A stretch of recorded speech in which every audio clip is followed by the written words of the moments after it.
Midgets.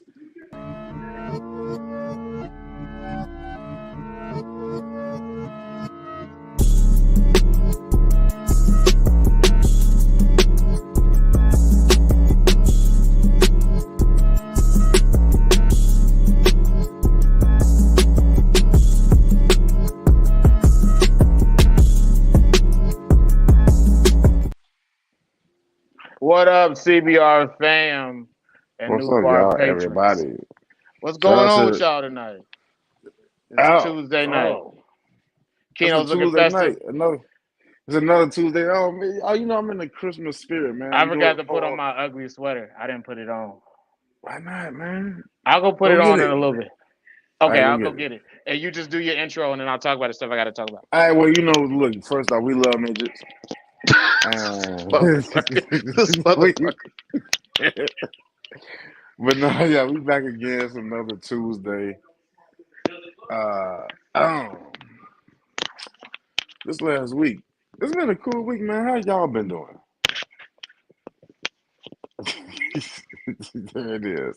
I'm going to comments. Thank you, everybody, for coming up. Happy birthday, Tyler Willis. Happy birthday, y'all. Happy birthday. Happy birthday, Trey. So the truth, I don't know what y'all talking about. They know Anyway, you but want to talk about midgets. it's been another.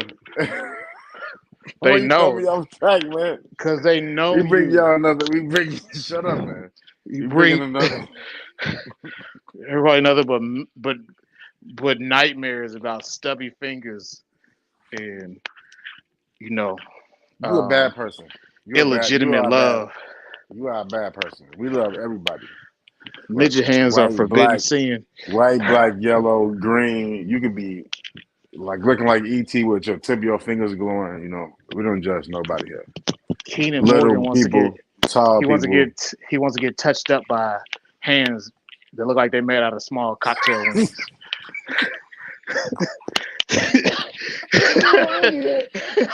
What's up, y'all? What's up, y'all? Y'all know there's something wrong with this dude. It's not me all the time. There's something wrong with him too. Bruh, I told you took one adult dancer joke and made it and took this into a thing where it's No. Who in here? Bill was there. I'm Chuck talking was about there. I talked Salad was about some there. adult activities Tradesman was with you there. one Noel was time. there. Mikey Marsh was there. When you went on a 30-minute rant about midgets, bro, they was there, bro. Show me the tape. I Where don't the got tape the at? tape. This is Where ain't before no we. This is before where the we tape saved it. at? Where's the tape? There ain't no evidence. So Tradesman remember. I know Tradesman remember. well, Yeah, Bill said we all heard it. you could I have know. paid you could have paid these people to talk to you, man. Tradesman, tell me that you remember that. Tito, I know you remember that. Bill said I got it. Bill said he got the Bill don't got it. No, we don't. Bill don't got it. Yo, no, shut up now. Nah, don't nobody got it. Show me proof. Where's the proof at? Yo, I I want it know. on the green. Put it in the green. Tag me. Tag it. All right. So if y'all say y'all got proof of this, because I think this is. I don't have no recollection of this, Who you think you and trying to I set you think up? this is a falsehood. I think this is Yo, a falsehood. And y'all trying to pour dirt on my name. Tito said he Put some remembers. respect. Put some respect on my name. So look, we can't go off Hey, good shit. memories in the court of public opinion. We need facts. So if you say you got it, post it in your green circle this week, and tag me in it like y'all do when y'all be roasting. If Yeah, you got it, whatever. well, you got 7 days. Church. Keno be writing haikus at the Special Olympics when you see a little midget at the shot put. Anyway, we go get. That's disrespectful. I never been to a Special Olympics. Yeah, you do. You're looking for them midgets. But Wow. anyway, Wow. so we're not about to do this. Yeah, This is we enough are. of this. This is because this is what you do. This is what you This is do. enough of this. Good. Yeah, thank you to the sponsor. Shout out to Chris. See, that's all I was looking for, Chris. Hey, look at the sponsor. That was perfect timing, by the way, Travis. So you posted, you popped it up down as soon as he commented. Hey, So hold on. look, y'all see the chat right there. You see what it is. He said, I was only looking for, midget strippers. That's it. Okay, just stop. Oh, let me show. We The got a plug brand though. new. We got The a brand perks new plug though. commercial from Chris. We go.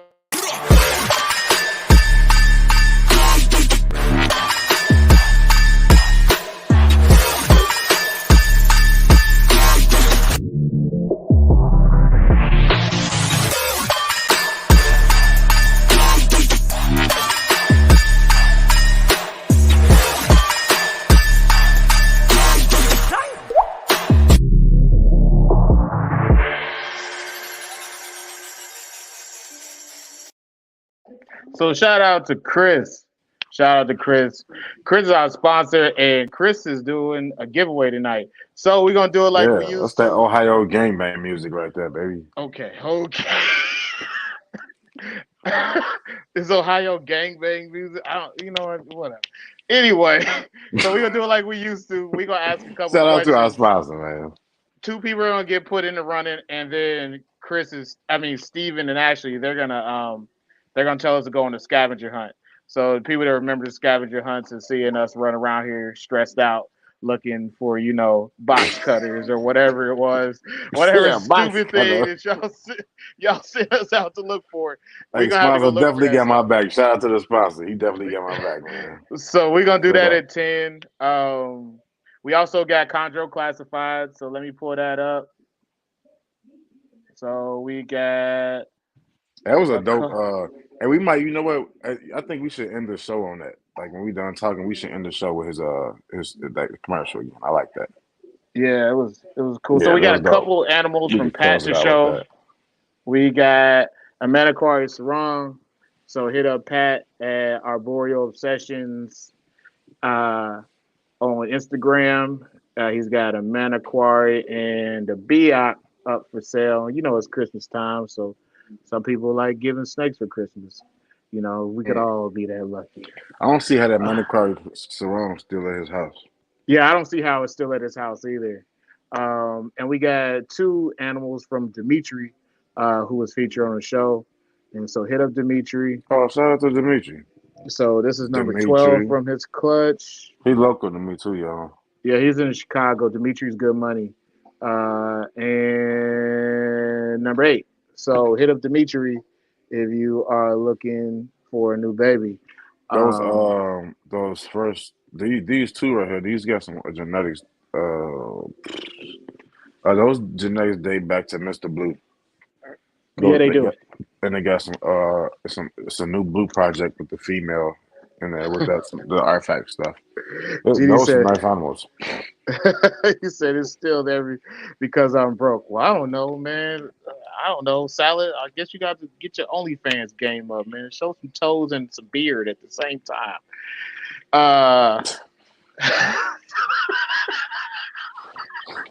uh, I guess that's See, that's pretty. Travis let y'all know what he do for his snakes. How he get that income rolling. Hey, So man, you gotta do what you gotta do, man. he Pull a posting in web, feet, and foreskin hands. put a little ice on your nipples and go get that money, bro. I have no comment. Bro, I just like I don't know. I'm not. Anyway, I've got No. I've got nothing really to say. I'm gonna pass it to Kino if he's got any announcements to make on his own. we straight up will promote newly crayons. Hey, I wanted to say uh the fantasy team we was in this the fantasy league we was in this year. It just came to a close. I closed it out as the champion. I got the first seed by all that. I whooped Bill's ass. Bill Stiegel was in the league. I would Bill his ass, but I really, really, really gotta mention the person that I use as a like a piece of like trash. Stumped over him, ran through him, drugged him like a dog, like a dead horse. Okay, Dick Vitale. Travis. I mean, not Travis. I'm sorry. What the fuck? No, Travis wasn't in there. Tuck, Tuck. I want to say Tuck, and I mean this with the from the bottom of my heart in the most respectful way I can. Fuck you. In your fantasy league, I kicked your ass this year. You was talking, and I'm doing this because you talk shit for 7 months. You talk shit to me for 7 months, and ooh, you better hope. he said it. Well, I guess And baldness That's doesn't all. equal wisdom when it comes to making picks for fantasy This is what football. happened when you can't hang out in the sun too long. The sun will start burning. You ain't got nothing to block you. You get the sizzling that burn. It's like a volcano burning underneath. Looks An like a eruption skin, is look like a skinned elbow. your skin elbow. Other than that, though, another man, everybody's eating. The snakes are doing fine, and I'm excited to talk to our guest tonight. Getting to get some high class ingenuity about these enclosures that they got. What happened? Travis, he walked away so we can get the single visual of the sex life. Maybe spit. Sex. All right, man. So I ain't But got nothing else. You have go anything ahead, else? go ahead. No, that's all. I was about to throw it to you. All right, so we're gonna bring on our guest of honor. Our guest of honor. We got Steven and Ashley coming in from Focus Cube Habitat. So show them some love and get them likes up. For sure, show them some love. What's going on, y'all? What's up? What's How up, y'all doing? We're just watching the show so far. Don't be listening to this man foolishly. I think I've heard Actually, it's not me. already. Travis like to make up a lot of stuff, so you can't. Listen, You gotta believe like 98% of the stuff he's saying. The other 2%, you gotta question that. you can't really question it, the 2%, because at least like 70% of it, I have pictures and statements from you in text or pictures, sometimes videos.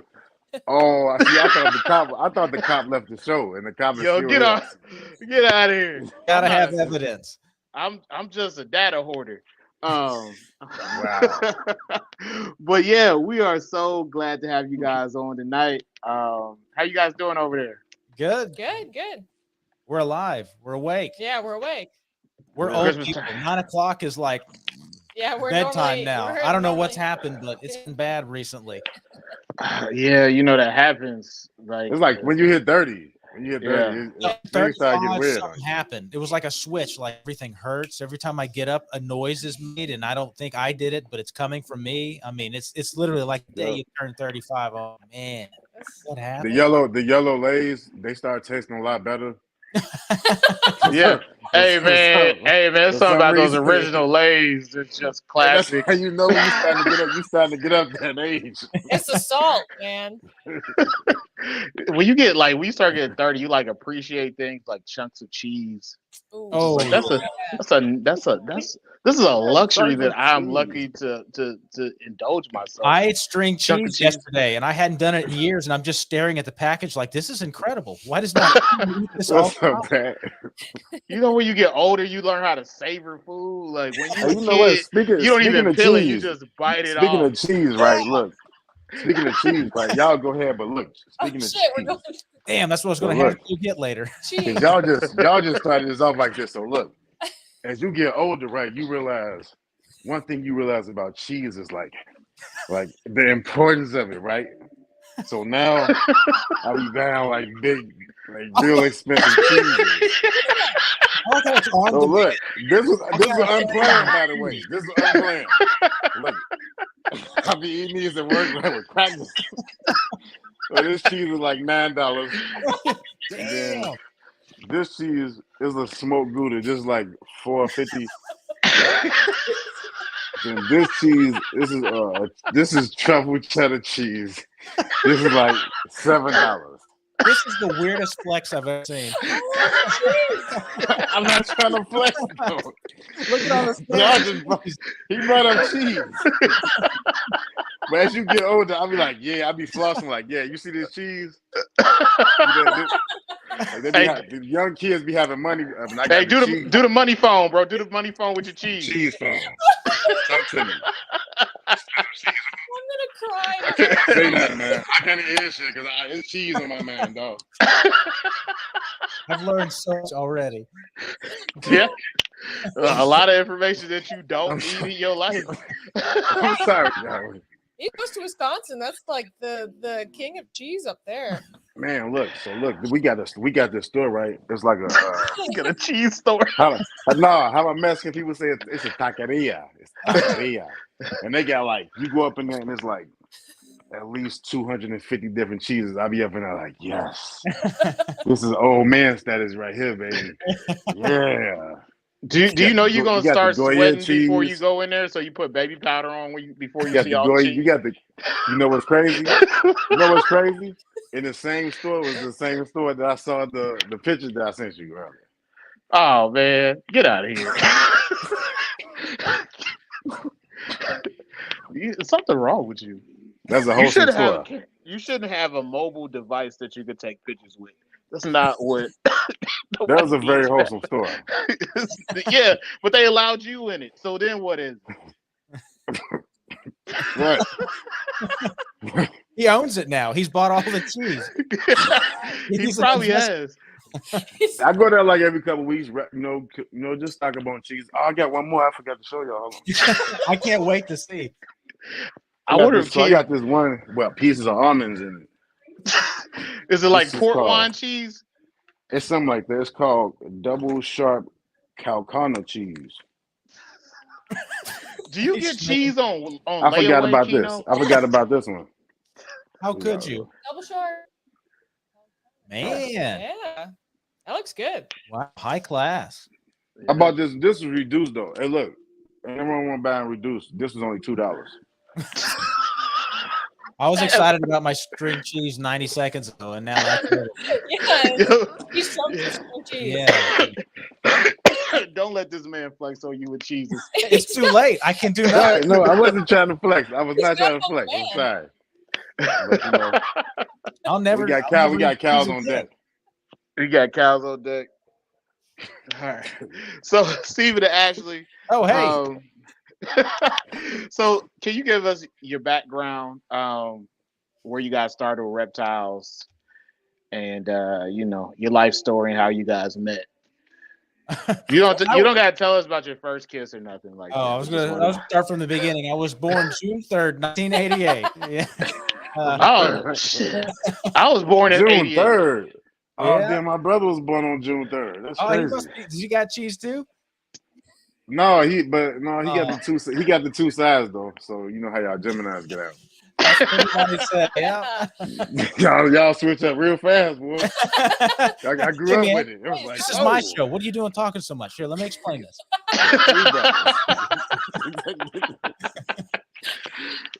I mean, we've known each other forever. So we went to the same elementary school. We lived across the street from each other since we were little bitty kids, and we were kind of like general acquaintances in school. Her last name was Hartman, mine was Hattie. So of course, when you're little, they always sat us alphabetically. So I was always behind her for forever, and we always had lockers near each other, but we didn't have much to do with each other.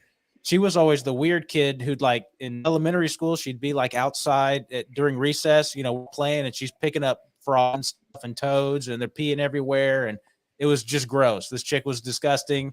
I stayed far away, and then we ended up kind of re-meeting each other after college, I guess, through like some mutual friends, and we started hanging out more, and it kind of went crazy from there. And, we moved in and got married. And where was y'all first date at? Like where you first take her to, Steve? Oh, You God. take her to the Cheesecake Factory? I couldn't afford it, man. I wouldn't know what that's like. Well, yeah, back then we were into like doing the motorcycle thing, so I don't know. It probably wasn't like an actual restaurant. Like, did you take it like a cheese tasting thing? No, we've not been to your place yet. But I got a hell of a store in there. But yeah, I mean, we used to ride sport bikes and stuff together, and Chris, cool. Yeah, we had, I guess, all kind of fun back then, and we ended up getting married. And what the heck? We moved into an apartment, and you had Bearded dragon. She's always well. I guess she. Nah, hold on, Chris. Like, when did you really start like looking at her? Like, you know what? Instead of this just being my childhood friend, I just Listen, you know, his when name is I'm about to shoot my shot. His name is Steven, bro. You're not gonna give him a new name like Alex. He's not gonna be Alan. Steven, You're sorry, my not fault. You're not doing this tonight. I don't. I've been called Chris my whole life, and I don't know what that means, and I don't know what a Chris looks like, but I think this is it. Because I was thinking about our sponsor. Because he said something about you should be. He said something about the ghost pepper chili cheese or something. So that's Listen, I still had him on my mind. My bad. Yeah. Listen, if you guys ever wonder why they call Alex from Amazing Arboreals Alum, it's because Keno called him Alum for the entire show. Do y'all know anybody named Alum? Alum? I know one. Yeah, now. Yeah, we're gonna call him Alum now. Well, look, in defense of myself, that was the day we ate the hot chip challenge. You was calling him Alum before we ate the chip. Nah, I don't yes, think you was, so. bro. Yes, you was. I'll be Chris and he'll be Alum. He won't mind. It's all right. No, when did you like all right, this friendship over, I need to shoot my shot. Well, it was kind of, I guess, sort of a slow burn. I'm like, I was single at the time, and he kind of liked everything that I like to do. And I'm like, this seems like a good deal for me. I mean, it's like most guys, the things they like to do, they have to do it when, you know, the girlfriend or their wife lets do it. And she's just a huge co-conspirator. She just, whatever I do, she's like, yeah, we should do that. And I'm like, this is not good. And then, like, it was expensive. And I'm like, man, I want to buy this stupid expensive thing I don't need. That usually had an engine on it. She's like, oh, you should get that. And then she'll get one too. And I'm like, fuck, dude, it spiraled out of control. Oh, man, you lucky. Listen, I don't know about that. You can afford cheese. I mean, we bought a bunch of other dumb stuff, man. Steven, I want to tell you that you are really lucky. I'm gonna tell you you're lucky. Because the girl that you described, we had a girl like that when I was a kid. Her name was Caitlin. And Caitlin got pregnant at like 15 and is a meth head. So you got lucky, bro. Wow. You got really lucky. Wow, what a story. No meth, no pregnancy. I'm doing really good, bro. I'm playing this right. It worked out great for me. Not so much for her, but I did good. So, how did you guys get into collecting reptiles? And at what point did you say, I want to start building cages? And I've seen what is out there, and I think I can do it better. Well, the first part of that, she's going to have to answer. Okay. So I've always had reptiles. Basically, I was the weird reptile kid. So I had iguanas in the 90s. And so when we got together, I had several bearded dragons. And then we got an apartment, and I got a couple tegus. And the tegus in an apartment, that's a whole nother story. But once we got married, we actually got a house and everything. And I just, I kind of went a little crested gecko crazy. So I bought a bunch of crested geckos. And then I wanted to get into snakes, and he's like, no snakes. First, the gecko thing was crazy because I'm like, I had no reptiles ever. I had nothing to do with them. And she's buying, what did you started buying? They were a couple $1,000, some of the first ones. And I was working a regular job. She was working a regular job. I'm like, you're out of damn mind. This thing's 4 inches long, and you spent thousands of dollars. I'm like, you're going to ruin us. This is the end, you know? And she was he said it's the end. Yeah, I'm like, I couldn't stop her. I could say no, and she looked at me and go, okay. And then whatever she wanted to do happened. So every time she brought a snake home, you was like, Joe Exotic? He's like, I'm never going to financially recover from this. That's what's the geckos. And I'm like, what do you mean? This thing's kind of black and you spent how much money? I'm like, you're just, nuts. Yeah, so I tried to get into the Xanthic project and the crest geckos, which was early on. This was back 2016, 2017. So I started buying a bunch of geckos, and then I wanted to get into ball pythons. And you know how that goes. So you're trying to get into of course, I'm pretty basic. I love the pied ball pythons. So I wanted to get those, and Steven was like, no snakes. We're not getting snakes. Well, 3 snakes showed up, and so I started every time he said no, it doesn't matter. I just play along. So 3 snakes showed up. He was definitely unhappy about it, but he ended up. We had some snakes, Hell no. and Yeah, hell no. I said that too. That didn't help. Didn't stop anything. Nope. so I got the snakes. I got man. mostly the crested geckos, and so we got the crested gecko breeding project going. And then I got some water monitors. So those are not small.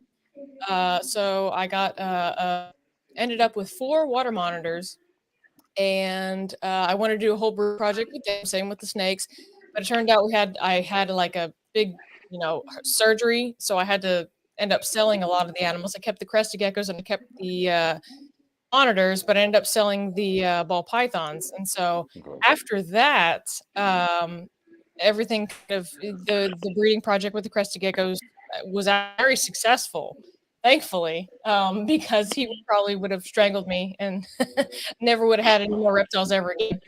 But yeah, the geckos, they got really successful. Well, that's when we started going to shows. Yeah, it was a recessive project. Yeah, so we would go to like local shows, and she'd have a table set up. I'm like, I'd leave like work on a Saturday or something like that. I'm like, okay, I'll come play your thing with you, and we'll go sit out here. You petty. You petty, Steven. He said I come play this thing with you. I had no idea. I didn't know this was a thing. I thought there were 4 people that had animals. Like, all right, let's go to this show you're talking about. And so we had a little nice table set See? up. I had the whole getup. I had the tablecloth, Little table cover I had thing. the logo. I was so proud. And I was He over there sitting, with giving you the hater face like this shit. I can't believe I'm here with these liberty ass geckos. It was good. You was there. At least you were still there though. So.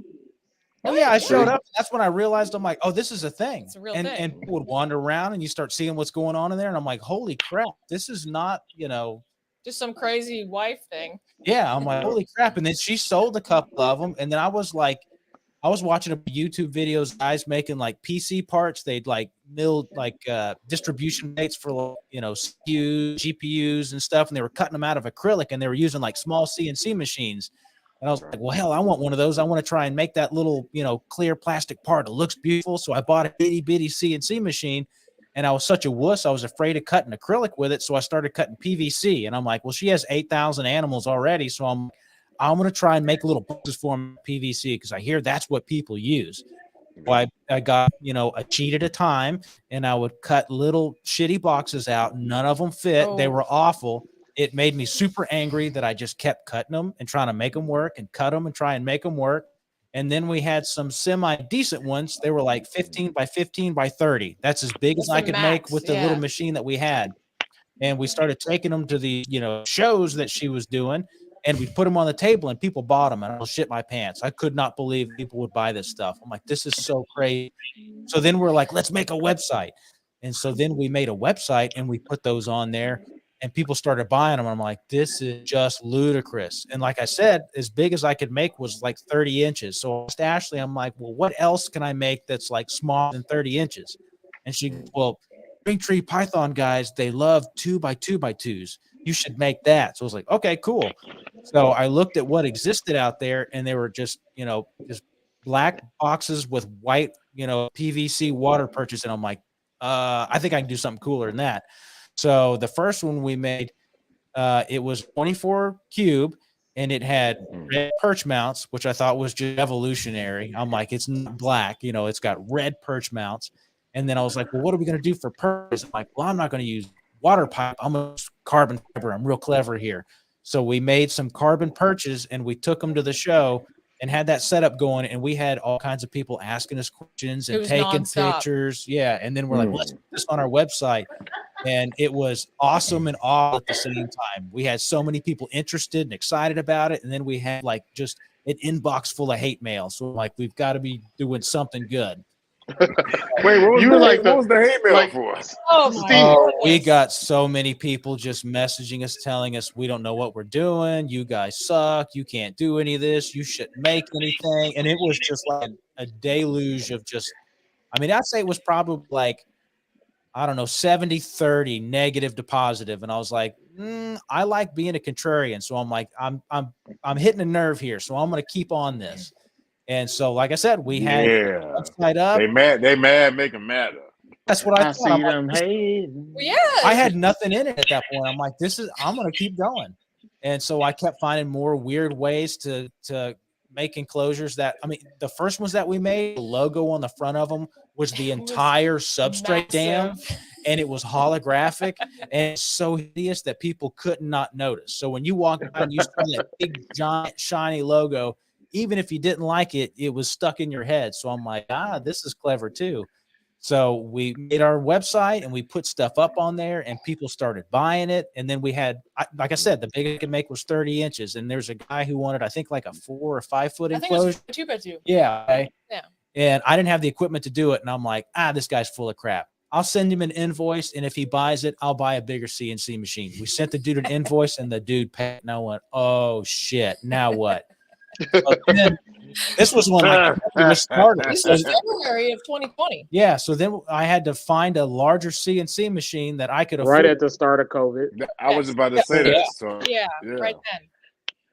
Yeah, so I'm like, I had to, the cheapest full-size machine that I could find was like 15 grand, and it came in a kit. It was a bunch of aluminum extrusions and some tracks, and you had to assemble it and basically run all the cabling and everything. So I'm panicking. I've sold this thing that I can't make it. So we waited. And of course, that's when COVID started, and then everything's delayed. And I'm like, oh crap. Back order. So we're waiting on this thing to show up. And finally, boxes of aluminum extrusion showed up. And I mean, it was like, I don't know, on a weekend or something like that. And we had a buddy come over. It's just, we all worked on it together as long as we could, assembling it. Everybody had to leave, and over the next day, so I finished building it, and I turned it on, and I hit all the magic buttons, and the freaking thing worked, and I couldn't believe it. And I'm like, oh, here we go. And it's been just bananas since then. So basically, Steven, the way you stumbled into making PVC cages is the way Walter White stumbled into making meth and Breaking Bad. Like, you just stumbled into it. Like, you didn't know how you got there. You just got there. I've definitely thought about selling meth a couple times, but I've decided just like, boom, we here, we in the game. Yeah, Winnebago was out of the budget.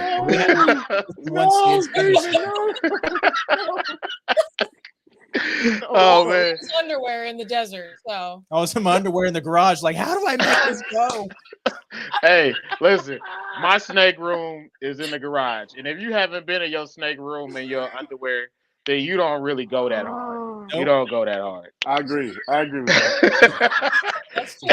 That's where our machine was. It was in our garage. Took up the whole thing. We had a couple sheets of plastic sitting here. The machine sat there, and I stood here, and there was no movement in between. It was like, pick up the plastic, put it on the machine, and I didn't have a vacuum at that point. So I'm so stupid. I would take double-sided tape and I'd put it into little squares. So imagine something that's 4 foot wide and 8 foot long, covered in little pieces of square tape. I'm so dumb. It would take like, I don't know, 8 hours to cut out a 24 tube. And I'm like, this is success. I've got it figured out. I had no idea that this math didn't work. This is Walter White activity right here. Making meth in a bathtub. Yeah. Yeah, we had to build the enclosures in our front room. We just transferred our living room and our kitchen into where we built the enclosures and shipped them out. Yeah, we had everything. like tables lined inside, and we would assemble them in the dining room area. And there was like a little assembly line head towards the door. And we'd put them in a box, and we'd put them outside. It's like, this sounds like a drug house. This It was definitely the trap house, man. It was. it sound like the Focus Cube Bando. No, there were boxes and packing supplies and reptile supplies. I mean, it was insane. Our family couldn't come over. They were like, Oh, it was a maze of just crap everywhere. You'd have to walk like this through all of just the boxes of junk everywhere. They're like, inside. You quit your job to do what? Yeah, then eventually it got so busy that I was working at a motorcycle dealership. So I was doing finance and stuff. So you did your credit application. I typed it in. I did paperwork, whatever.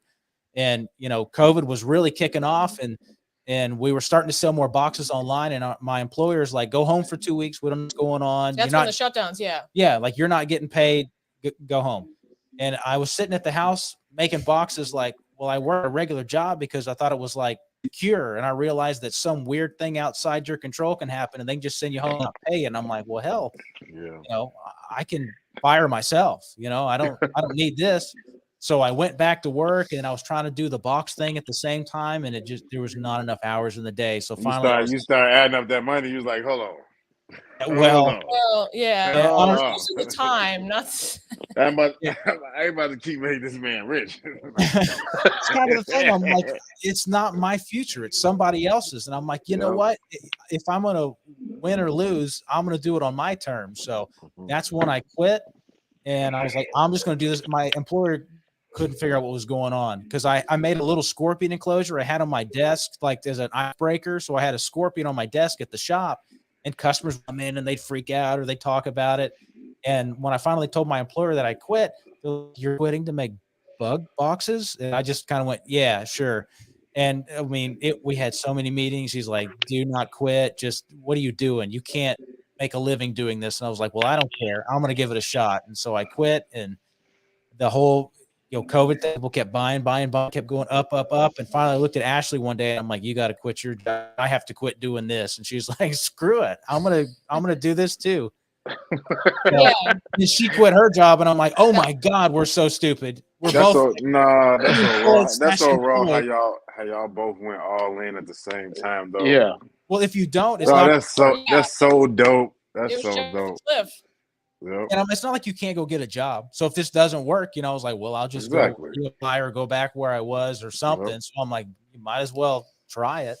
Yeah. And we've been trying for 3 years now. It was August of 2020 when you quit, and then it was December for me. I'm like, I had been there. We'd both been there like 7 years. I had been at my job one day short of 5 years. Yeah. So it was mostly the health insurance thing that kept us from really jumping off quickly. But when we were like, I feel that too. But then they start smacking you with that, and then that's not getting up. Yeah, you're not good, so you might as well not worry about it. Yeah, so we jumped off the cliff, and we've been doing it ever since. I mean, that is a pretty amazing story about how you guys started, especially doing it as a couple. Because since he was so couples. Yeah, and I was about to say, especially since he was so against the gecko. Yeah, she turned around. She went to the show and was like, look, you see this? Well, like trying to claim this stuff to your family who really doesn't understand, they think you're out of your freaking mind. And then if my family came to a show once and they figured it was just a bunch of like weirdos in a garage, like holding, a bunch of weird snakes or something, Same here. They were stunned. They walked around like, holy crap. It's packed full of normal people. Yeah. Well, all kinds of people. There's some non-normal ones there too. Yeah. Nah, it's normal people during VIP hours. When they let everybody in. It's not normal no more. You gotta be honest about that. It get a little weird. It get a little strange. It get a little strange. It gets a little stinky. Yeah. That's part of the fun too. Yeah. You said that's part of the fun. Yeah. Hey, that's why we've been talking about cheese. It's fun and it's kind of stinky. Sometimes they're delicious. We don't talk about everything that goes on. Well played. So I got a question for you. So after you moved from one smaller CNC to a bigger CNC, when did you feel that you need to start trying out different designs? And how did you work it out? And what was your design process like? Did you make one or did you make several of the same one? Like, how did that go? Well, at first it was just trying to understand the equipment, like trying to figure out offsets and material heights and how to actually make the machine work. Like you assume you buy a 1/2-inch sheet of PVC. I was so ignorant. I thought it was a 1/2 inch.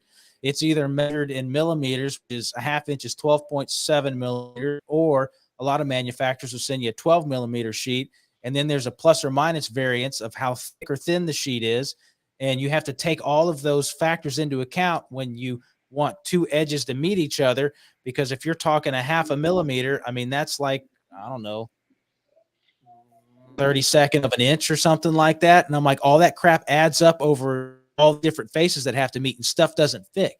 So I had to just like finally understand that you really need to measure your material, understand if it waves, if it's thicker or thinner than spec, and you had to just figure out the basic shape first. Like the design part comes, well, not later. I'm like, I really like doing weird designs. Everything is a square. When you look at any enclosure that exists, I mean, kind of even still today, it's a bunch of right angles and everything's evenly spaced. Like even screw positions, when you look at, you can go look probably at any enclosure you've got right now, and all the screw placement is 100% even. And that always drove me nuts. A lot of the enclosures that I made, they'd have increasing intervals as they went away from the corners, and then they would decrease as they'd go to another corner.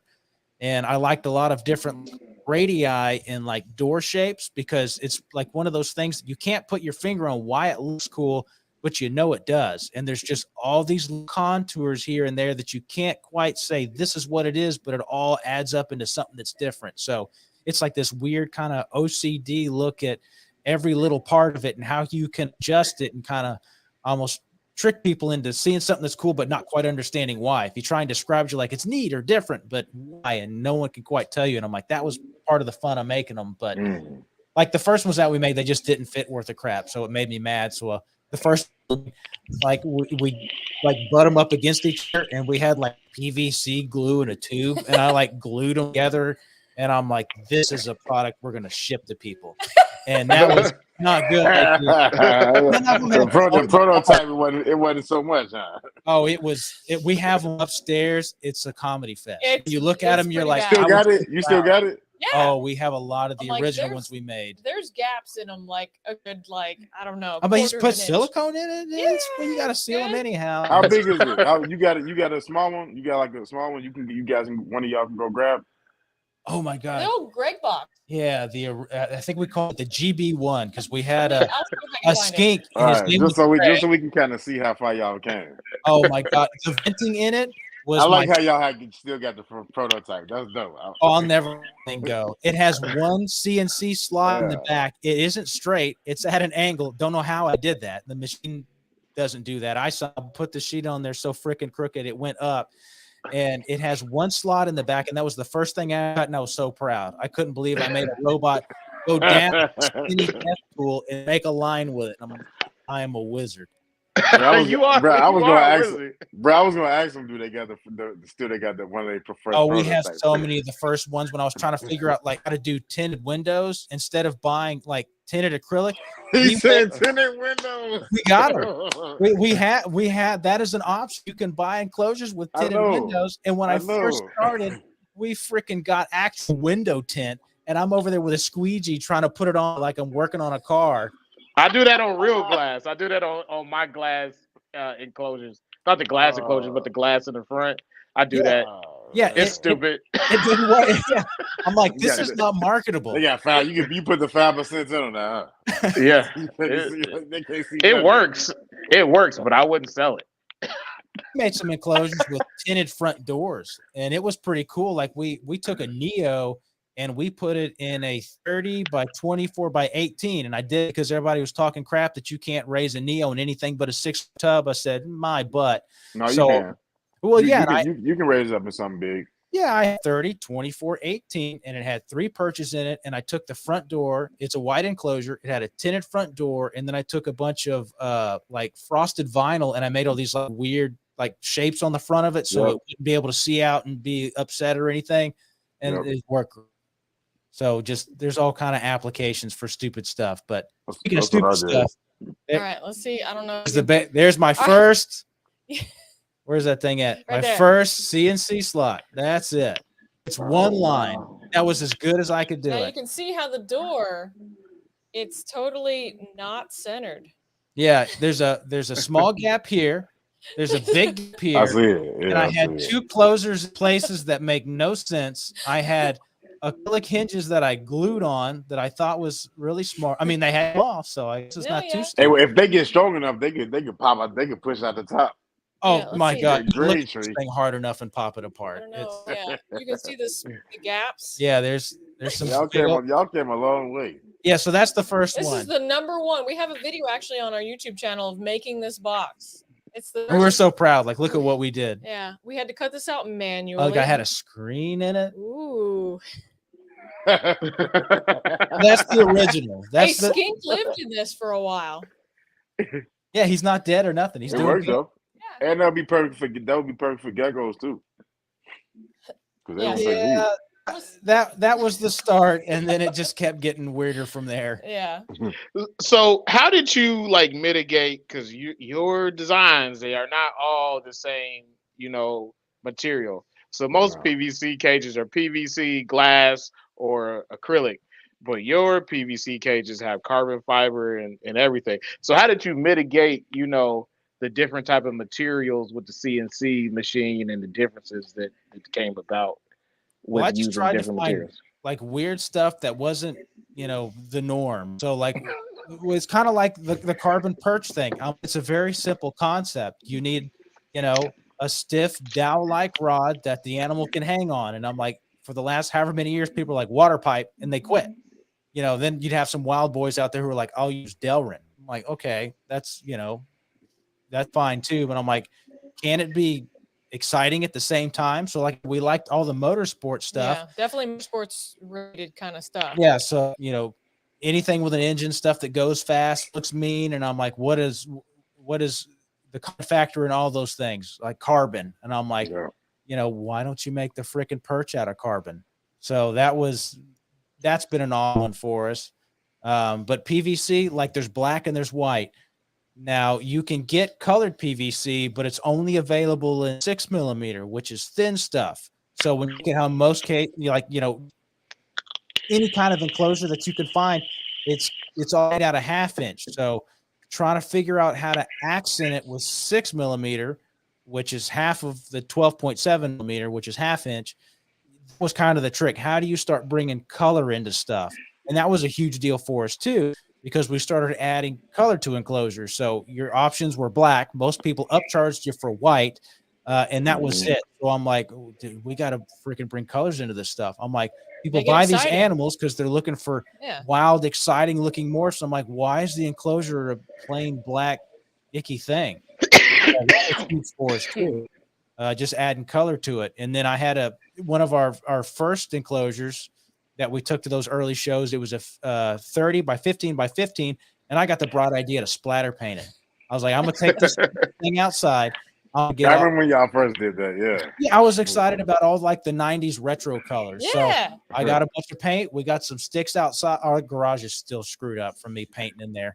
And I would take basically just a PVC scrap piece, and I would dip it into different, and I would just fling it all over it. And we would take those to shows, and we would get so many people going, holy crap, this is amazing. I'm like, somebody likes this thing that I flung paint on in the garage. And then I also thought, I'm like, what else is missing? I'm like, you need a freaking window. You can make some custom Air Force Ones like that too. You know that, right? Yeah, I'm surprised that you didn't do like a 90s themed Lisa Frank one. Man, I'm thinking hard about painting stuff that I shouldn't paint. I was looking at that new CNC machine we have, the ultra bajillion dollar thing. I'm like, dude, can I splatter paint this thing for like social media? And I'm like, I can't do that. This thing costs more than a truck. There's no way I can paint this thing myself. I mean, whatever ideas you get of, just don't let them be Keno's ideas.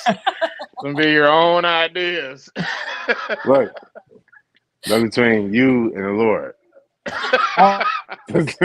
All of my clothes are covered in different colored paint, so I don't own anything that doesn't have pink or purple or green or stuff sprayed all over it. So I look a hobo wherever I go. Yeah, that's okay.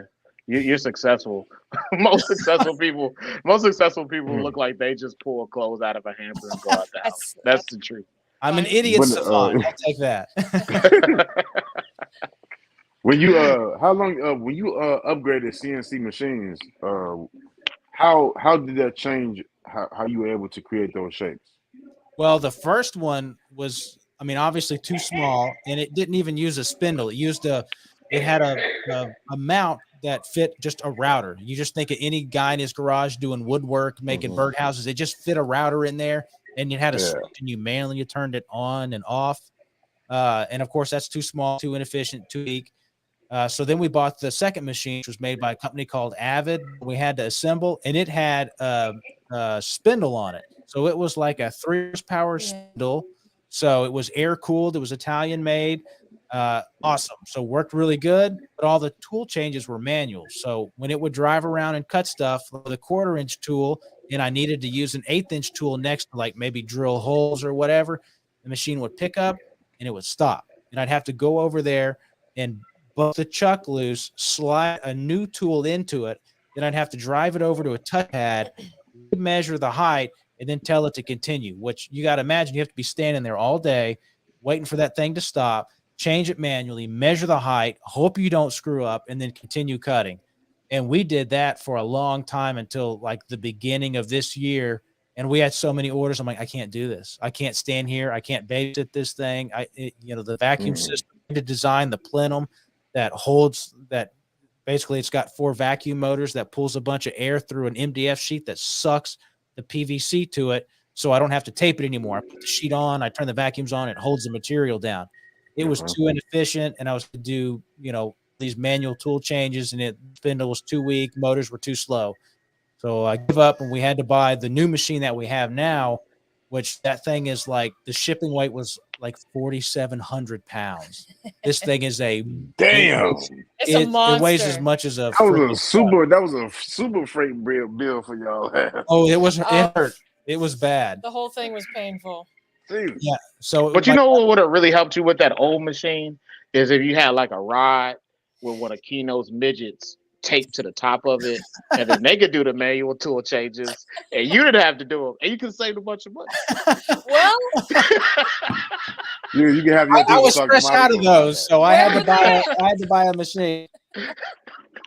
Look, cheap labor, they don't have the price.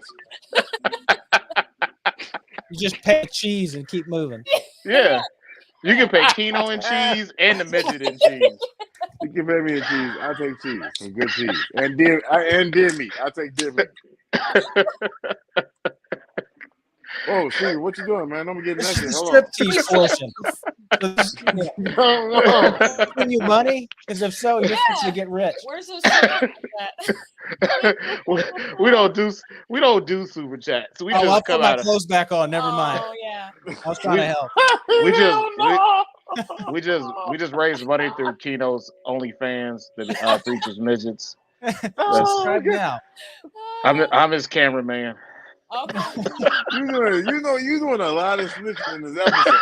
You're doing too much snitching. I thought we was friends. We are friends. Secrets. That's why I'm your cameraman. You know what I'm saying? You think you got something against my webinar.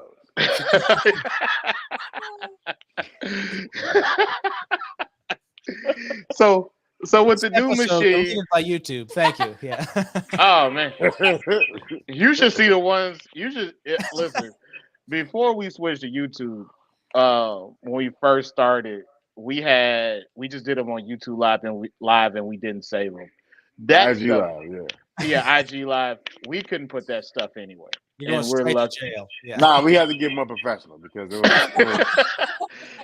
was sometimes the episodes they would only be like 20 minutes about snakes, and then like the rest of the 2 hours just be about straight nonsense. Well, first it was only an hour. Remember? Yeah, it was only an hour. We was only doing an hour, and then we moved it back to put the families down and stuff and all that. Y'all got kids, by the way? Nope. We just got 80 reptiles and 2 dogs. Y'all are so lucky. Yeah. Oh man, y'all are smarter than us. So I told you I'm not stupid. No wonder y'all can have all that this space. thing right. I'm about to say y'all have a little demon running around in the walker, all that bumping into y'all PVC, knocking stuff over. Just keep it how y'all doing right now. Yeah. Have you ever seen somebody that has your same face, just a younger version of it, and then they break all your shit and smile at you? Yes, you want to punch him. You want to punch him, but you can't. You can't at all. You just gotta sit there and take it. I would never do anything like that.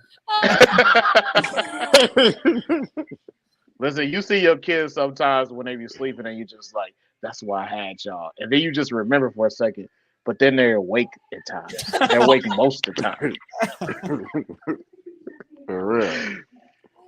So, when did you guys start really getting to the point where you guys were just like, we're going to really focus on some of these cages and advertise them to the arboreal keepers?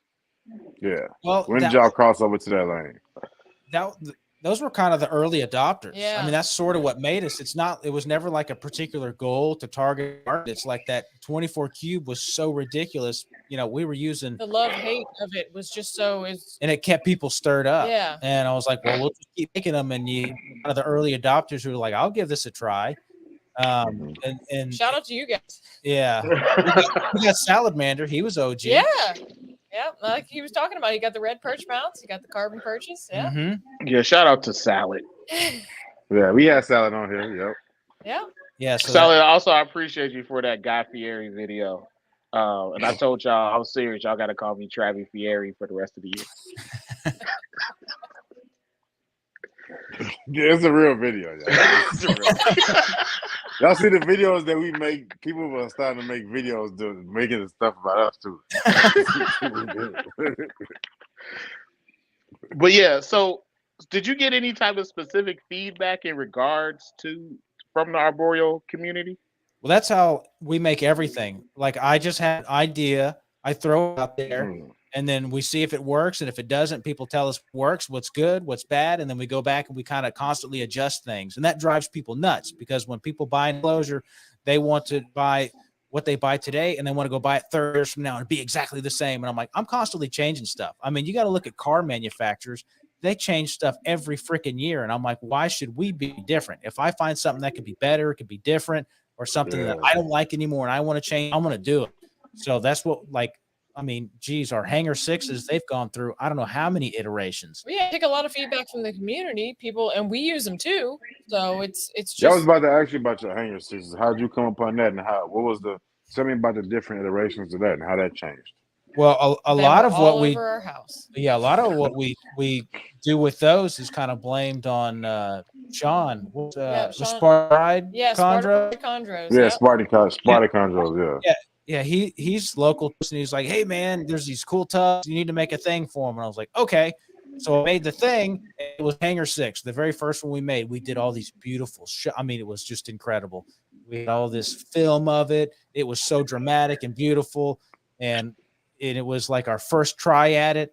And we posted up there. This thing's amazing. Sean came over to the house. This is when we were still at home, and he came over to our dining room and picked it up from us, and he took it home, and he's like, this thing's a piece of crap. He's like, this thing doesn't work at all. Everything is wrong with it you can imagine. Of course, a full panic. And I'm like, oh no, we were just trying to get started. We're trying to get off the ground. Sean was nice about it. He was just giving us feedback. Like, no, he was never mean. Yeah, Sean he's never. No, that guy's great. I mean, he just. So what was you mean? Like everything was wrong about it? What do you mean? Was it not heating properly, or what was it? Okay, you try anything else you can think of, and it was that too. Ventilation sucked, heating sucked. I mean, it was just it just didn't work. Okay. And like our pro plate, we had the heat tape in the back, and I thought it was so cool. I had all these channels running behind the heat tape for you to put probe. You can't even get anywhere close to heating ambient air in a tub, measuring tape temperature from behind it. I just thought it would look cool and it was a good idea. It was not a good idea. So we're like, okay, we're going to figure this out, and we're going to make a good one. So I went into full panic mode, and we had like how many in the house? Oh my God. They were in hallways. We had like 4 or 6 of them. I built different like versions of that, and we had them in different parts of the house, and I was just running all of them. We had, I don't know, all kind of sensor pushers and crap in all the tubs, trying to figure it out. And finally, the first official version came to, it worked great. It was just too cumbersome for like people to build at home, like, because of course we had to flat pack them and ship them. And I was so paranoid about like shelf sag and stuff. They had like 100,000 screws in them. Oh no! That was one of the questions I was going to ask you. Is why do you guys ship them already together? Yeah, well, it's too big to ship assembled. Yeah. The first ones. So I was like, okay, it worked good, and we sent them to people. And like our shelf spacer design, the front had air gap between it. And if you're not paying attention when you assemble it, you can put too much pressure on it, and you could actually move the shelf level. Stuff I didn't know because we assembled them very carefully. So we went back to the drawing board and we redesigned the one that we have now, was like, dummy proof. It's awesome. I say you had to do Hanger for dummies, huh? Oh, it's sweet. I mean, I can assemble them now, paying no attention, and come out perfect the same every single time. and that's been one of our biggest sellers. You just Even try to the take old out ones, the human error. the original Hanger 60s, we sold a bunch of those. People loved them. Yeah, Sean gave me that. Yeah. Yep.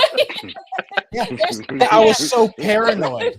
I was so paranoid about having stuff that could sag or sit or anything. I'm like, you know what? I'm going to use a bunch of hardware. I'm not going to try and figure out how to make this a nickel less and not work. So I'm like, I would rather spend the money on hardware. Makes Maybe it more it stable. took you more time to assemble it back then, but it worked. So that's what I was all paranoid about. But we've gotten a lot clever, more clever building Design, stuff and how things fit and where you actually need hardware in certain places. And like our Hanger 6s have been one of the most popular things we've ever, and just the order's constant for them. I mean, it never stops for those things. I use them. I love them. I mean, yeah, and they work great. I mean, not just arboreal snakes. Like we have tons of people who use them for geckos too. Yep.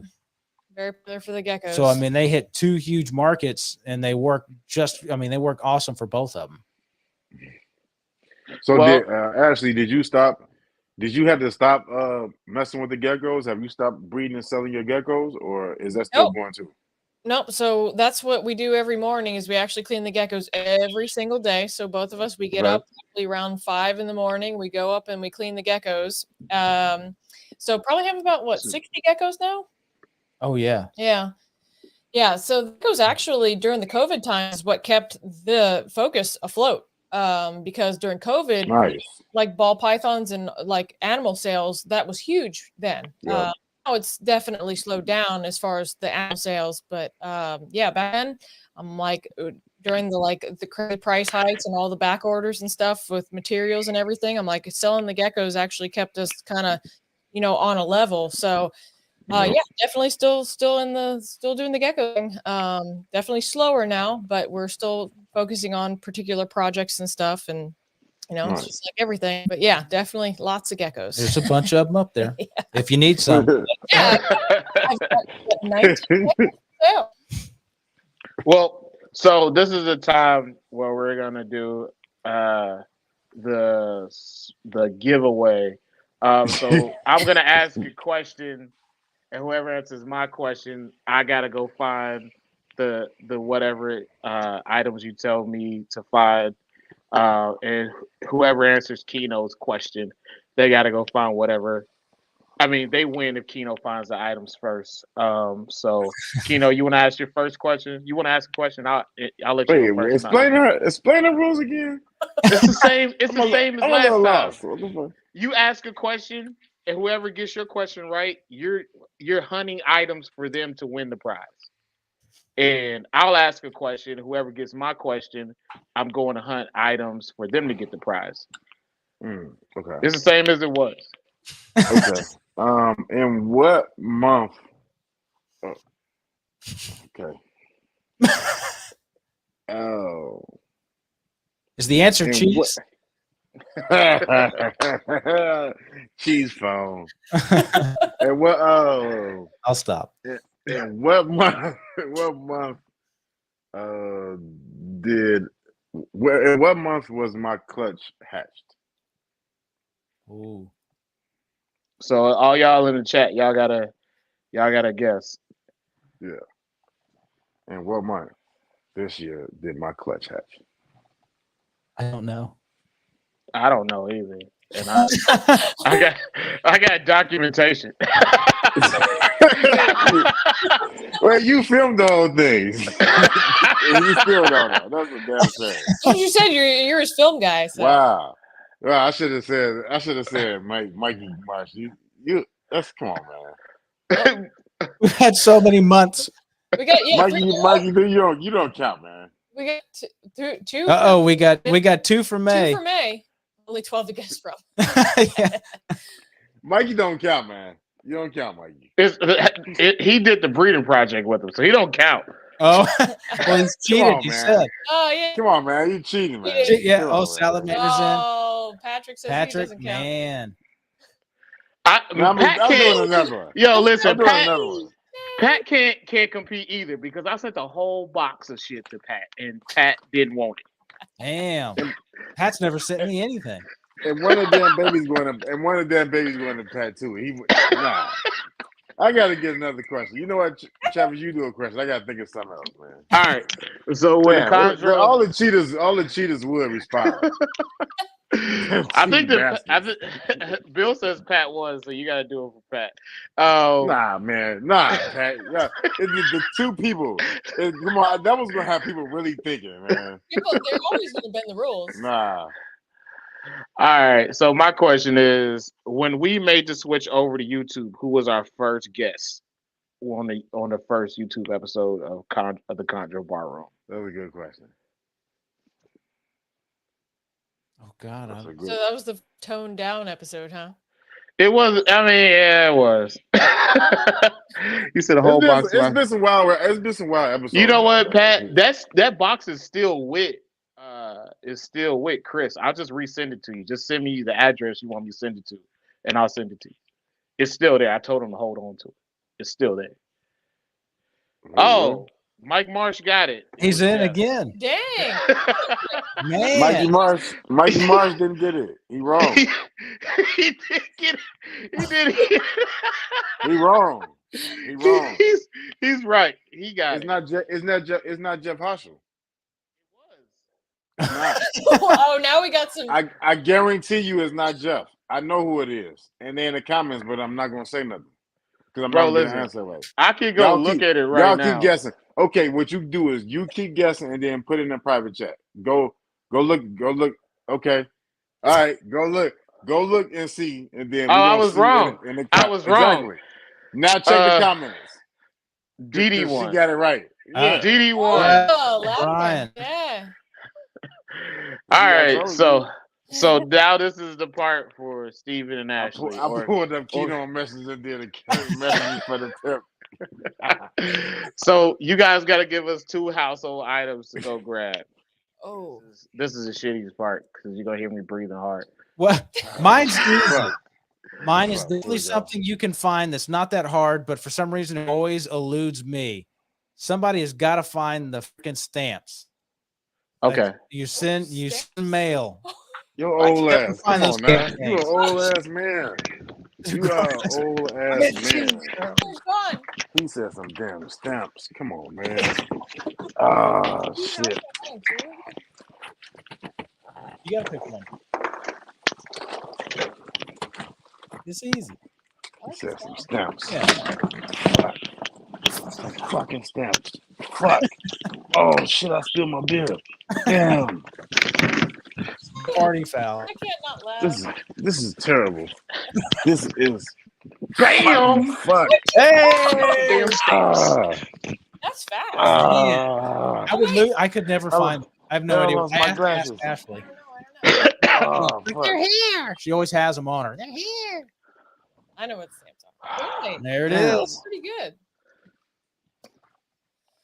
Hey, that don't count. He is a 50-year-old man. He keeps stamps around. You older than I am. You look like you got a stamp collection.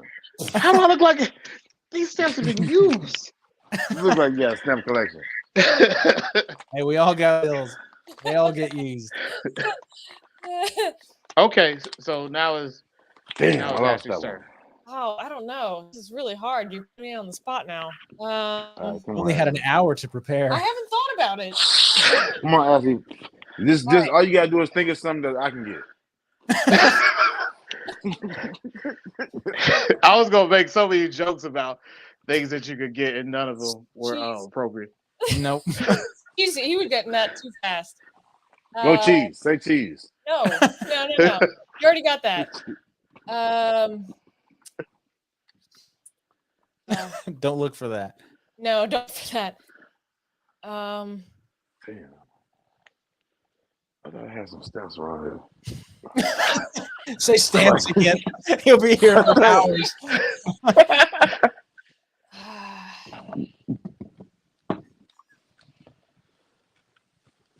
Oh. All right, this is difficult. All right, I'm gonna go with this is gonna be Come on, give me something real easy so I can win this one. Come on. He's still looking. Come through for it, brother. You didn't pick anything. You didn't pick a shoe. Yeah, I was about to say. I'm like sunglasses. let's go a with, towel. liquor bottle. Oh, they're both gone again. That was quick. No one. Snake is too dangerous. I won that. I got the liquor right here. I won that. He got it. I have the. This is the white Hennessy. I have more white Hennessy. Yes. I have more white Hennessy. You don't win. You still gotta find the stamps, bro. No, I don't. Man. Yes, you do. You still gotta find the stamps. I lost that round already. You lost them both because you didn't find the stamps yet. Go find the stamps. Well, it doesn't matter. Nah, bro. I've lost a lot. It's not a tie. Didi, it's over. Didi, you win. Yeah, Didi wins. That was a tie. Y'all trying to cheat. Didi, congratulations. Send me your address and we'll get it to you. That was fun. Yeah, that was He clever. cheated me. Nobody cheated you. You couldn't find the stamp. Oh, damn, Scarf. I should have thought about this. This guy, Scarf, had me hot. You gonna blame it on the scarf? Hey, you got to strip too. Yeah, Steven already did it. I ain't about to get naked like you, Steven. I ain't getting naked like you, Steven. Oh. Yeah, man. For the culture. Well, I might, it depends, Steven. Travis do the show in the wife beater. I got on a sweatshirt. Oh yeah, you got the Simpsons. See, it's Christmas Simpsons. Yeah. Listen, Keno thinks that I walk around all day with a wife beater like a laid off father. I didn't say laid off father.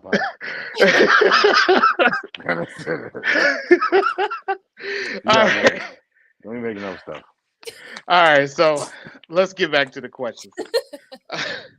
So, I've seen recently that you guys made the switch over to the thinner heat panels. Was there a reason for that? Do you like them more? Could you give me some of the pros behind them? It's kind of another offering. I mean, if something exists out there, you should try and I guess make it available. So forever it's been two manufacturers of heat panels that exist, and they both work great in my opinion. And then there's a third that exists, and I'm like, well, you might as well offer it. But what's neat about like those Wilbanks panels, like you're talking about, is they're actually the footprint of them per wattage is actually way smaller. When you get like a VE 40 watt panel, they're like nearly 12 inches by 12 inches. 12. The 40 watt Wilbanks panels, I mean they're itty bitty. They fit in the roof of a matrix 13 by 12 by 12 enclosure. I mean they're itty bitty, but that presents a whole another set of challenges because people are used to buying a 40 watt heat panel and expecting a particular gradient, whereas if you have one of those 40 watt Wilbanks panels, they're much smaller. So they're very strong, but they're very strong in a smaller area. So that's something you have to think a lot about. So typically you end up doubling the wattage in what, if you're used to putting a 40 watt in a 24 cube, we put 80 watts in them just because you have that bigger footprint. So it works less hard, but it's very thin, it's super clean, and you get that similar gradient, and you just have a different panel that you can buy from. I mean, those they're fixed. They're insane. Are they UL listed? I think the UL listing is pending. Yeah, they're working on it. That last time I talked to Mike, that's what he said, that it was pending. So I'm guessing it's going to be good. They're probably, I don't know. I haven't checked back with him to see if it has UL listing, but he said it was supposed to be in process. So I need to ask him. All right, cool. Yeah, but I like them. I mean, like that's what we put Heretic models. So they're the 220 watt panels. We can put in an enclosure that's 3 foot wide. It's 2 foot deep. It's 4 foot tall, and you can heat the center of that enclosure. So halfway down, 2 foot down, you can heat it to like 95 degrees. It's ludicrous how hot those things get. Really, they are ferocious. So they pack a lot of punch for a small size. So. They have their place, and I like them. So yeah. So the next question, and the next topic I want to get to that has a whole page of questions is the Heretic. So I want to go over what was the design process. I'm still out of breath from running around my house. What was the design process for this enclosure, and how long did it take? And what the design, when you guys first designed it, did you guys know like all the components that you have in it now? Did you guys have that idea in the beginning, or did it gradually change over time? I'm gonna put a picture of it up. Well, the first one, it was actually based off an enclosure we offered forever ago, which was That's called not the it. Apex. So it was a 3 foot wide, 2 foot deep, 4 foot There tall you go. enclosure. So if you're looking at that one there, that one's got the stand below it, but the enclosure that's sitting on top was kind of an original enclosure that somebody ordered, and we had no idea quite That's how to nice heat it. right there. Yeah, so the original one, we put like a 120-watt heat panel in it, and that was pretty much the end of it. And that works fine in like maybe the upper third of the enclosure, but especially if you have a cool ambient, you're not going to heat the lower portion of it.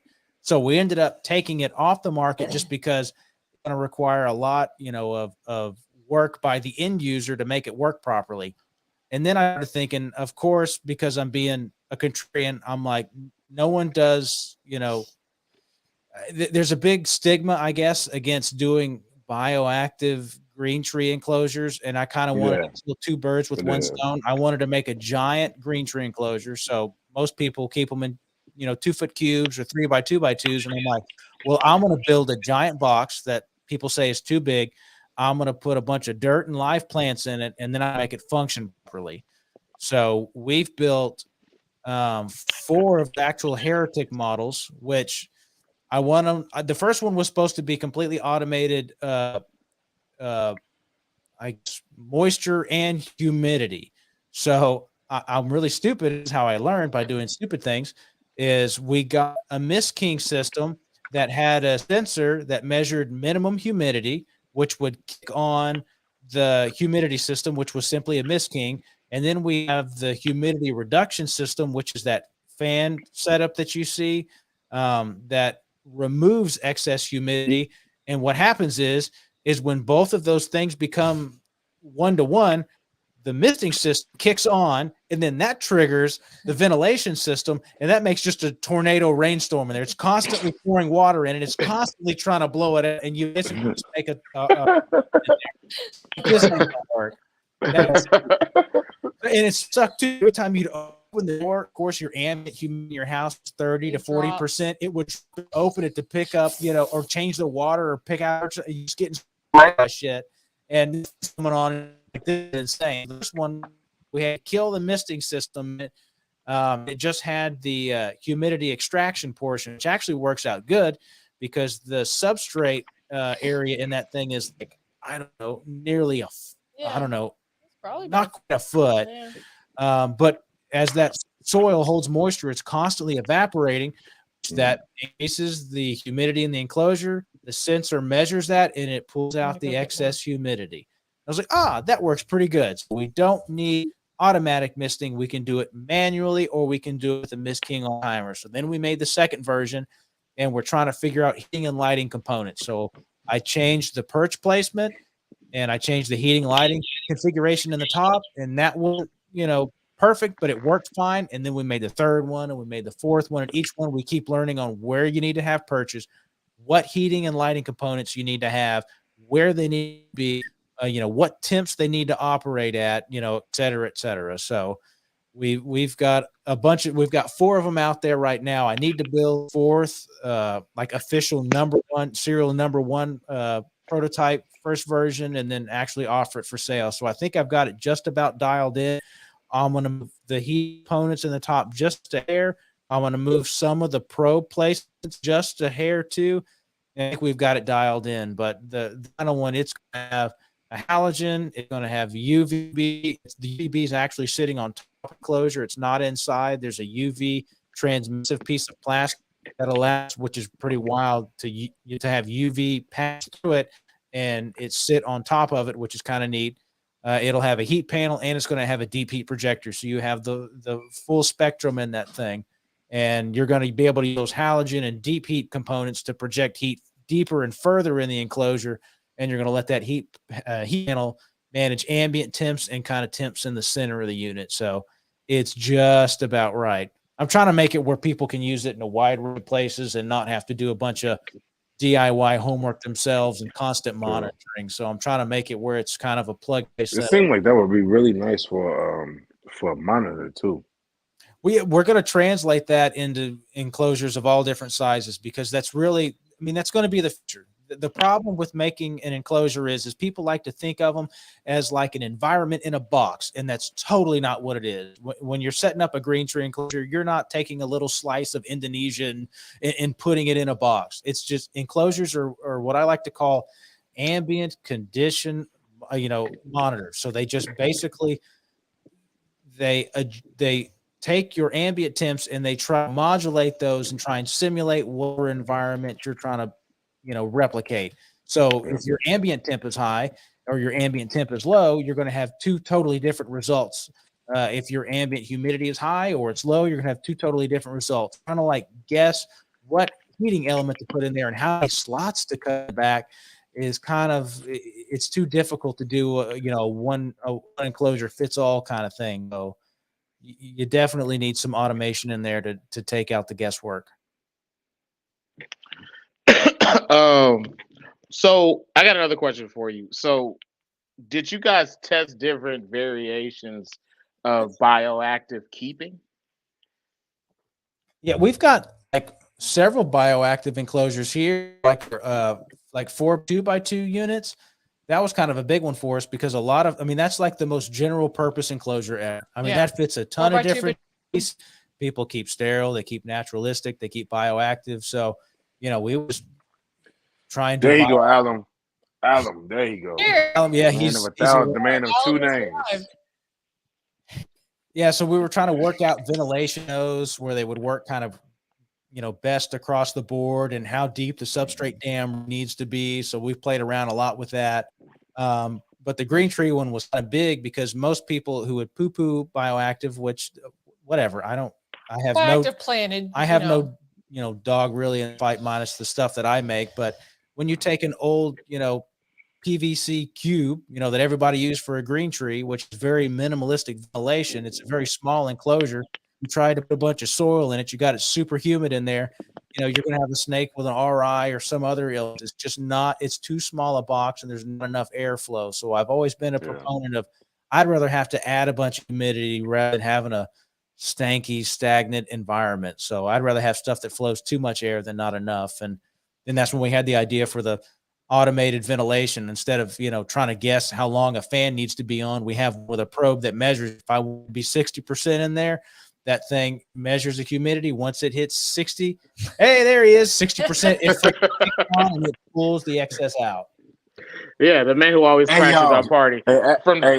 Ashley and Steven, by the way, Patrick is the only person that got he got the permission to do this. Like, can't nobody just randomly just pop on. He's the only person that can do that. That's why I put him in that Creed video. He's the only person that can do that. Well, he's a good one to have. There's some others that are flexible. Hey, so if he want to do that, if he wanted to tap in on this show, he must have heard something. He wanted y'all chime in on. Yeah. And he's got on a real shirt with a collar on it. That's crazy. No, I was about to say the same thing. Dog. I ain't never seen him with a shirt with a collar. Hold on. First of all, Travis, I was wearing this shirt when you came to my shop. You took a picture of me holding your chondros in this shirt, so I'm just going to throw that out there. Also, you said you Travis should remember that because that's his only collar shirt he got. That's what I heard from that. No, I have a few of these same ones, but it's mostly what I wear. So, also, Travis has to let me in here. I can't just jump in, so. You just say you want to come in. So, like, this is not really like I stop you. I'm never just like, no, not today.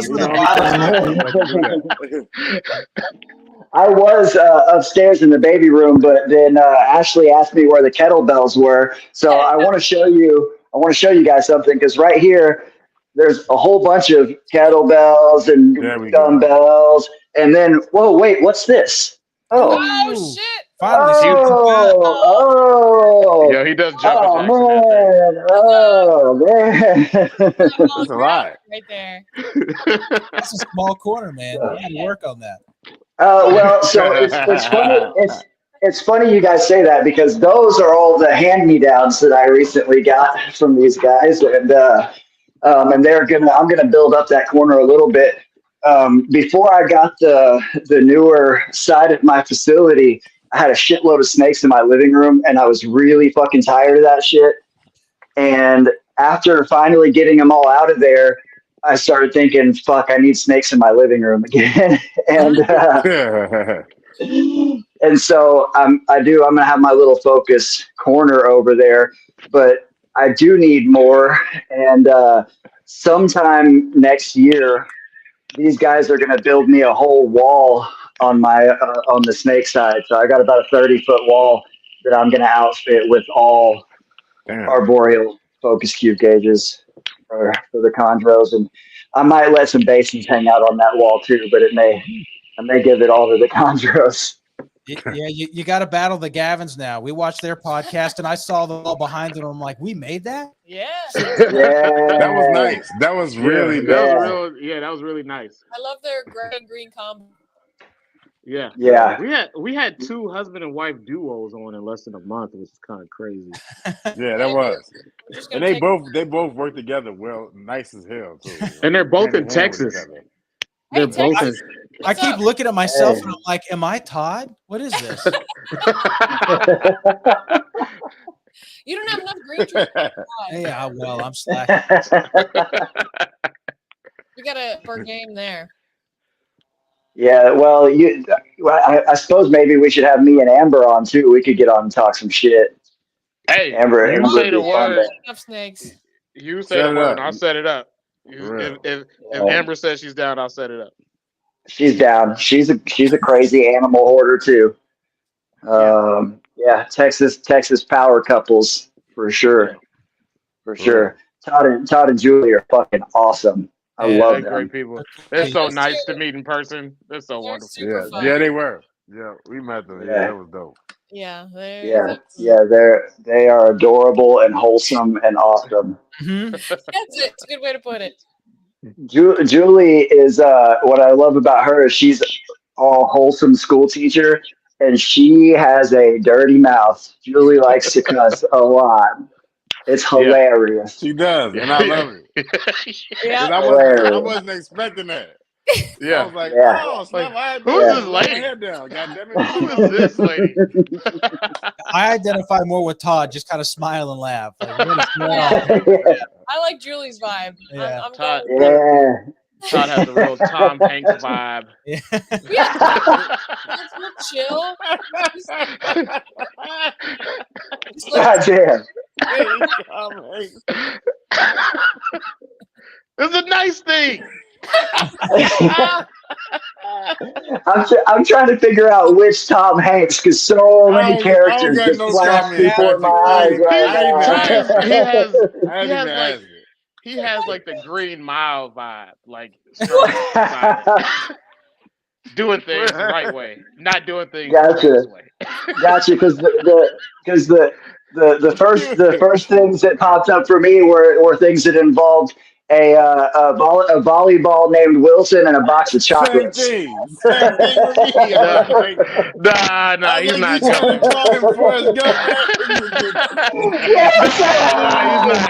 He's not. I love Todd and Julie, man. Yeah, there's some good people there. Yeah, and their setup over there is legit. It's sweet. And they bring geckos, so they're and stickers. Yeah. Amber has one of their crusties. Yep, I got some stuff. Yeah, I like crested geckos. They're just not on the short list. Did I just say short list? I say that like I only keep 6 species or something. Yeah. Boy, do we have a deal for you? Yeah, we got a lot of I mean, Pat, you have snakes in multiple locations. You're like, I do. Like a franchiser of yourself. And, look, you don't want your geckos to be at my house because I have 2 types of lizards at my house. I have beaded lizards and I have feeder geckos. So, I have geckos too. I only have one type of lizard. Yeah. I have geckos that the children in the neighborhood have procured for me. It's too. I wish I had stocked my freezer up a little bit, but the funny thing is, I'm not fucked up at all about feeding Mediterranean geckos and stuff, but I don't want to catch them off my house because I like my geckos. So I like go over to my brother's house and catch his geckos and feed them to my snakes. Well, I remember when Ashley was selling all those xanthic crested geckos, and I would show them to the guys when I used to have a real job. I'd show them, I'm like, this gecko is black and it costs this much. I would get pictures from like Taco Bell drive-through, like anoles that were kind of dark looking, and these guys trying to catch them, make a mint. I'm like, bro, that thing is not worth anything. He just sounds like he's just taking some girl he don't really like on a date. It's just like, oh, so that's cool. That's what you do for work. Oh, so when we going back to my crib?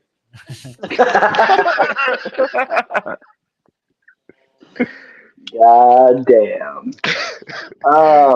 So it is way past my bedtime, and I still have to feed a lot of I went and got picked up live today because I have a few assholes over here that only eat live, which is a pain in the ass, but whatever. It is what it is. And I just wanted to jump on to say, first of all, these guys are fucking awesome, and I really legitimately think you build the best cages in the industry, period. I really, truly feel that. But I will also say that it took me a while to be convinced.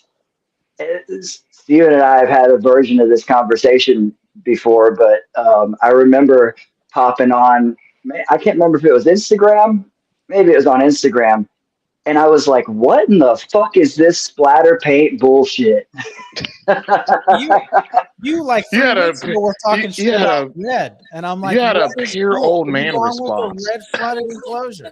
Yeah, that red one that I got from you guys, I gave that to Amber. I can't do the fucking red. Somebody's got some taste. Yeah, I love red. I love red. Red, my favorite color. There it is, baby. Stop being. I got her.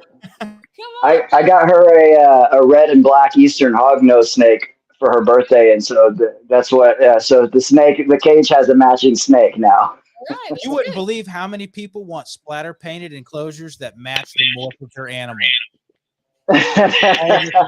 Yep. I mean, I can see it.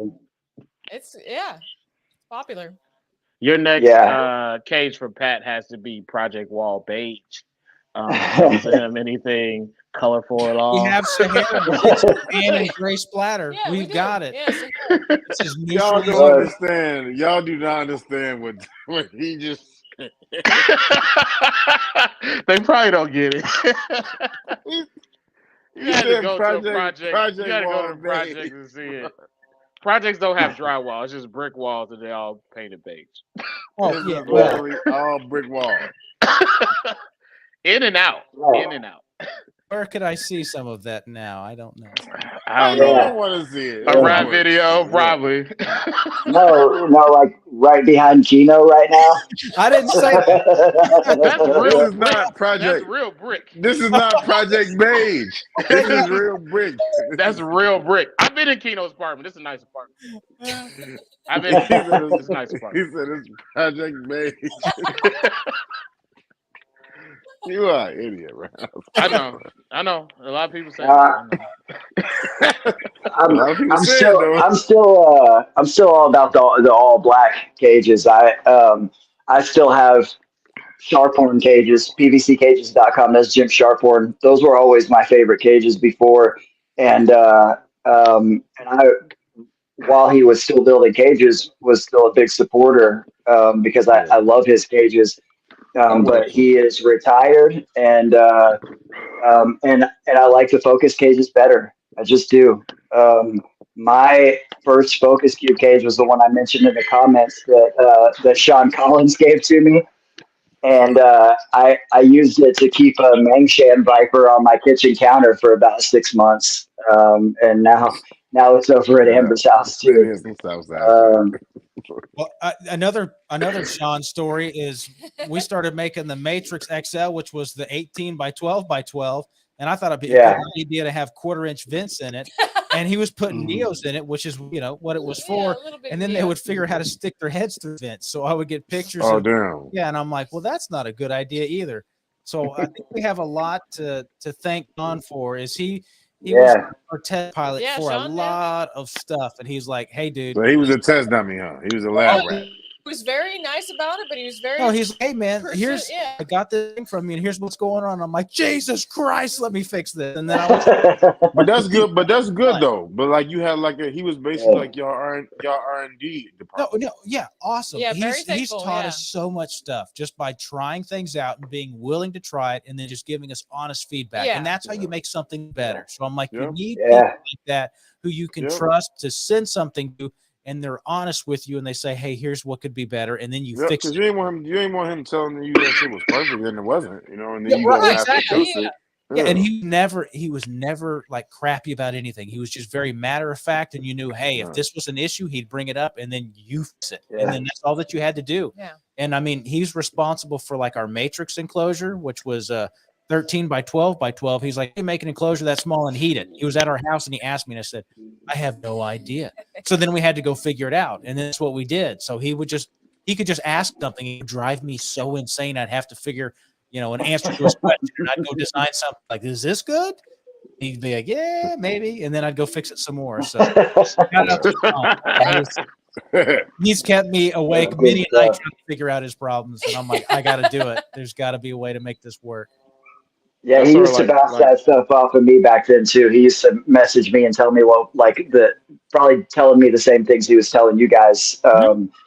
Just talking about the cages and the first time I went to his house, that was the first time I ever saw a room that was decked out in focus cages. And look, I love office, my right. His office. It was the one he had. This was a few years ago. It was a spare bedroom in his house, and but now he has their cages all over the place. He's got them at his office and in his snake room. I have Sharphorn cages that are like 20 something years old, and they still are running the same Pro Products heat panels that have been in them the whole time. I have Herfstats, Pro Products panels, and Sharphorn cages that are all over 20 years old, which is fucking awesome. And I'll probably always keep like one wall of those cages just for sentimental value. But I am real serious about. We'll see what all we're able to afford to do this coming year, but I would like to have a whole room full of hangers, like literally, like floor to ceiling. I just want a whole room of extra large Cambro tubs. And I want to get I want to get some hangers too. What you on that? Yeah, but it's more important. We have a I don't know if you guys care about talking about that design that we've been talking about with the pull out trays or whatever. I don't pull out. But yeah, it's funny because I've been thinking about that for a while, and it's not like a new idea. That's what every bird cage and small mammal cage and all that. And there were arboreal cages back in the day with slide out trays in the bottom. But I brought it up to Steven. He was like, oh yeah, I already built one of those. And he like brought it up to NARBC for me to check it out. And so that's what I'm going to go with. And I'm going to get a whole bunch of them and just deck out that whole wall. I think that wall's 30 feet long. So we just got to. You're going to have GTP cages with the slide out tray? Yeah, they're going to have a door at the bottom and a tub that slides into the bottom. It's going to be tall enough to clear a water bowl, and that's it. That way, I can I can change substrate and water. It's going to turn my PVC cages into rack work, and I can do it without disturbing the animals too much. And if I need to get in there and do it at night, I don't have to worry about getting attacked by a bunch of giant dragon Beox that I have in there. In between, just trying not to bump one of them just ever so wrongly and get lit up. I'm like, I get it. Yeah, no, that thing is cool. It's just the trick is just trying to figure out how to make it where, the animal can't get behind the tub or mess with it. and also having kind of a straight view or a clear drop down where there's no edge anywhere. So that's kind of the hard part. The basic of it's very easy, but it's all those little line details making it work exactly right or the trick. But that one prototype that I brought and showed you, I'm like, that thing's pretty freaking close. It's pretty close, man. And the other problem is finding the right tubs to use in those things that are like finding tubs that are the right material and the right dimensions. And the ones that I did find that would work really well, even at my direct cost with U.S. Plastics, they were like $60 a piece or something like that. And that's too much. I want something that I can have multiples, so I can do just like I do with my with these racks where I just keep clean tubs stacked up on top, and then I can just swap them out, and that's, I'm just trying to wire that stuff to be more efficient, because I have way too many fucking snakes, and I need more uniformity and more efficiency to be able to give them to be able to continue. You can send a couple of the artifact outcasts my way. I can alleviate some of that pressure. Happy to help. I know. Yeah. If I could do that, I wouldn't have all these problems where I need to be so efficient. But I'm an addict and a hoarder, so Yeah, you are a hoarder. That is true. Snake hoarder. I can agree with that one. You also got to think about it like this: like Pat doesn't just have a bunch of snakes in one house. He has a bunch of snakes in several places. Like, it's kind of remarkable. Pat, do you know how many snakes you have at this moment? I counted my snakes the other day. I never do that. I counted my snakes the other day. Here we go.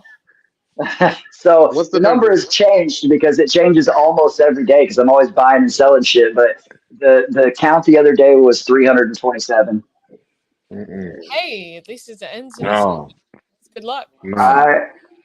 I counted my green trees, which I usually don't do that either. But after my 6 clutch hatched this year, I counted my green trees and I had 156 chondros, and which maybe there's somebody else on Earth that has that many. Maybe not. I don't know.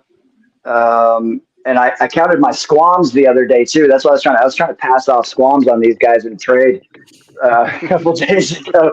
I counted my squams and I had 44 squams the other day, and I was like, "What the fuck? Why do I have 44 fucking squams?"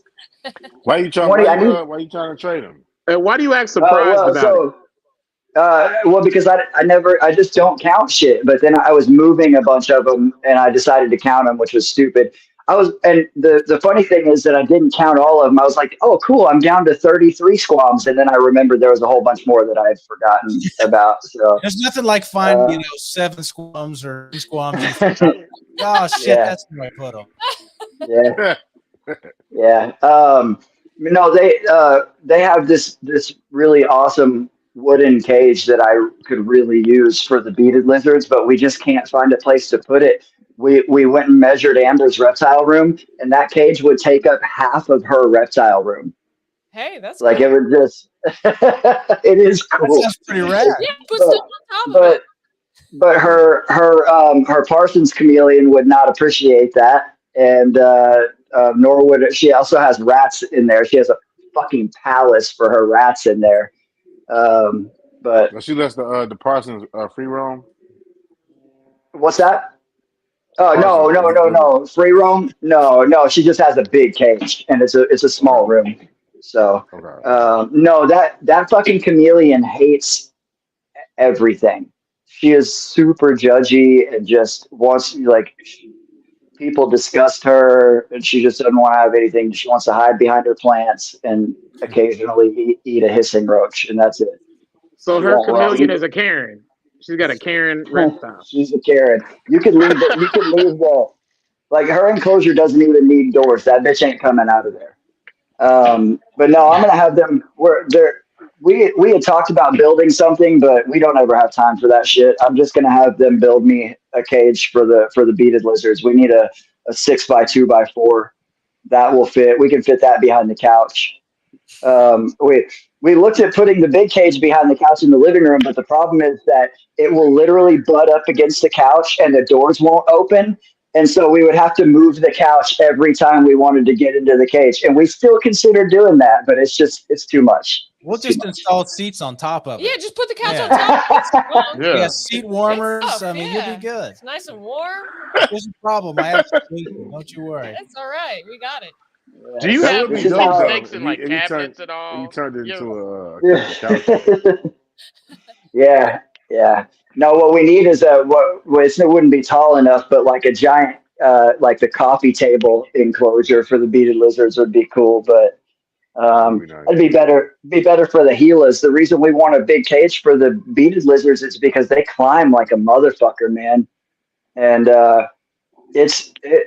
look, I don't knock people on how they keep their animals if their animals are healthy, but and I raise everything in tubs. But now having had an adult beaded lizard, I could never put that thing in a tub. Like I took him out in the backyard a while back, and he just started climbing up the fucking brick wall. So he started climbing up the side of the house. Wow, it's awesome, man. They're awesome animals, and they deserve to be able to move around. But on that subject, I feel the same way about the green trees. I always think it's so silly when people talk shit about bioactive and larger enclosures. I think people miss a whole lot when they talk about that stuff, and they are just parroting or don't really know what they're talking about or whatever. The reason that 2-foot cubes are ideal for green tree pythons is because in an average ambient room temperature in your average American home, that's the enclosure size 2x2 or maybe a 3-foot cage where you can easily maintain a proper thermal gradient. Anything bigger than that, it gets really tricky, like he was just talking about, to maintain a proper thermal gradient. And anything smaller than that it's probably just too small for big chondros. But I love that these guys are I think always depends on the size male. You can get away with a 24, 18 or 18. I agree. No, I think you can keep small adults in those extra large Cambro tubs too. Or I have some 132 quart sterilite tubs. They're 26 by 18 by 20. Just another example. Like but yeah, I love that these guys are constantly changing things and trying to improve. And it's maybe not ideal for everybody to keep chondros bioactive, and it gets tricky when they're really big. But there is nothing wrong with that shit. It blows my mind that people preach so dogmatically against bioactive for chondros. Well, that's one thing. Like, I don't tell anybody what to do. I'm like, here's the thing that's possible. If you want to try it, I think you should do it. It's not there's so much militant. Like, here is what you have to do, and I'm like, you can do whatever the hell you want. If you can make it work, you just gotta figure it out. And it's like it's almost like difficult questions that we get is like, what's the perfect size enclosure for my male green tree python? There's and I'm like, perfect. well, if you ask me, I'm like, well, we're keeping ours in 3x2x4. So I don't know what I'm supposed to say. Yeah, you can do it. Yeah, there is no perfect size. Right. The best size, there's nothing that's perfect. The best size that you can use is the biggest enclosure that you can get and properly maintain the parameters that you need to keep that animal healthy. That's the best enclosure for any animal, is the biggest thing that you can get while still maintaining what it needs inside of that space. Yep. Definitely. So in your setup. All of the enclosures that I use, the 9 million fucking tubs that I have, all of that is based around what is the most efficient and easy and cheap way for me to keep way too many snakes. A lot of people just aren't willing to admit that that's what it is, and will make excuses about how ball pythons like to live in the dark because they live in fucking termite mounds in the wild or whatever. Most that goes right by. Most people are just parroting some shit that somebody else said. But ball pythons will utilize a massive naturalistic enclosure if you give it to them as well. So and that's also weird to me because ball pythons will travel in the day. In the daytime, they will travel around. Yeah. We Amber and I had an adult normal male ball python in her living room in a huge aquarium that she was like essentially babysitting for like 2 years. And I always just thought it was hilarious that I've got, $5,000 chondros stuffed into sterilite boxes, and then we got this normal ball python in a giant cage in the living room. Living it up. You're in a palace. Yeah, yeah, yeah. But it's like at Amber's house, she doesn't have a lot of animals. Everything she has a palace over there. We have a giant, like half of her backyard is devoted to her box turtles and her red-footed tortoise. Like the dogs we keep getting more shit back there and extending, and the dogs are getting less and less space, and they're like, "What the fuck is this?" And Pat's just looking at it just like, I can use Yeah. all this space for my reptiles. Let me just move some more over here. If I was one of them dogs, I'd hop over there and I go lay in the turtle. I hop over the damn fence. Y'all can I go dig a hole in the turtle thing. Her dogs are super not disciplined, so I'm surprised that hasn't happened yet. But anyways, well, yeah, man, I just wanted to hop on there. Really, those were the two things that I wanted to say the most. We could have a whole podcast about why bioactive does and doesn't work, and why it's ideal to raise neonates in tubs, and I will make one quick comment on that. When you get a baby green tree python and it was raised in a 6-quart shoebox, that's what you should keep it in when you first get it. And the best thing to do is to buy a focus cube cage and get a shoebox and set that thing up in a shoebox in the exact way that the breeder raised it, but put that shoebox inside of a focus cube cage and let that, if this is your one animal and you don't have a rack that's set up, then you can maintain the temperatures it needs with the thermostat and the heat panel that's in the focus cage.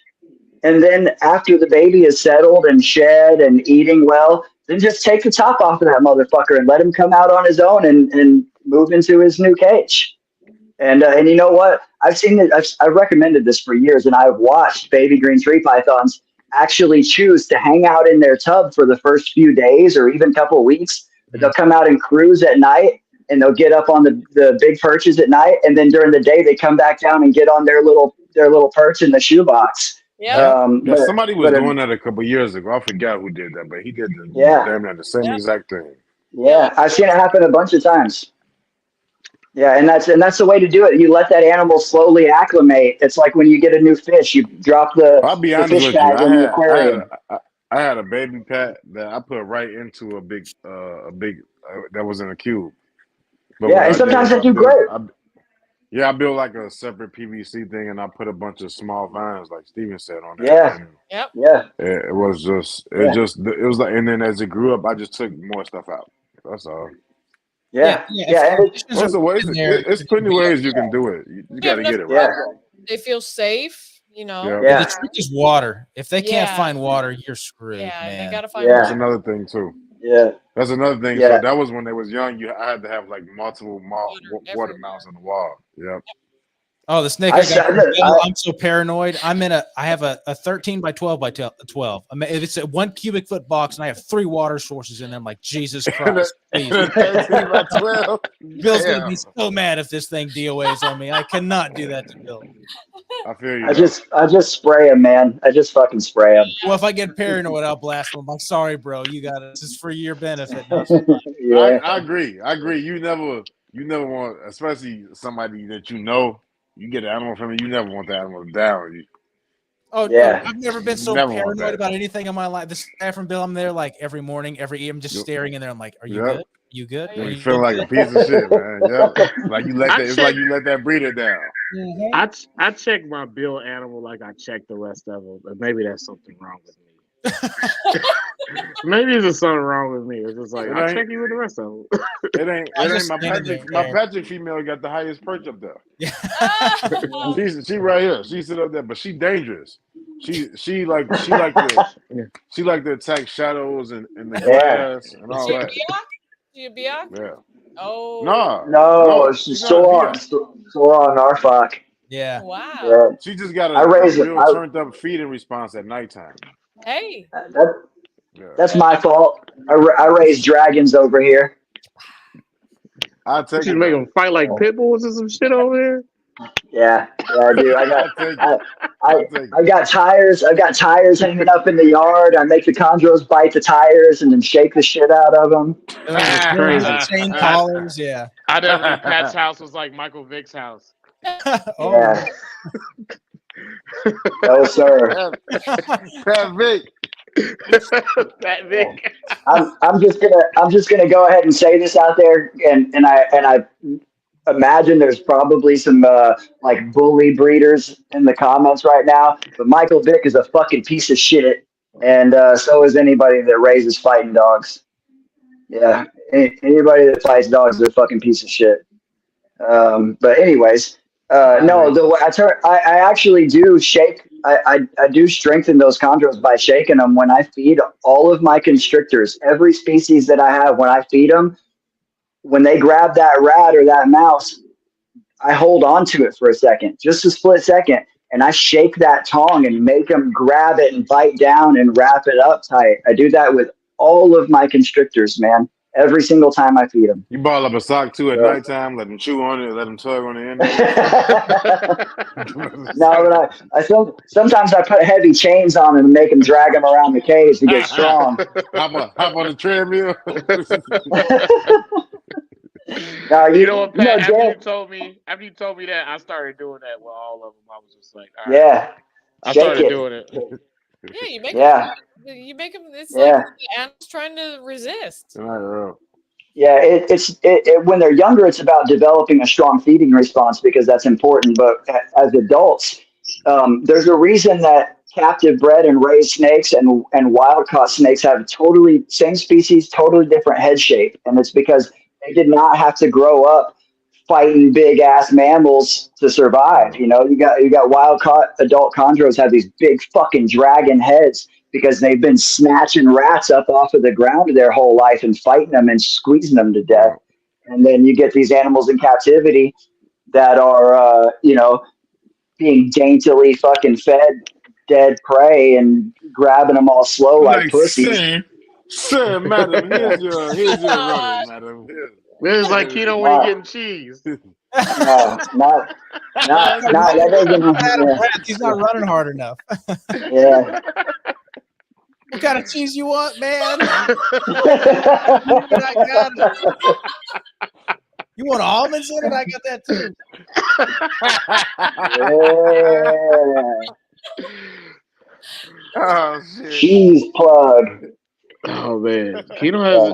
I feel like Keno has an impressive cheese collection. I got a friend. Never seen a better. I got a friend.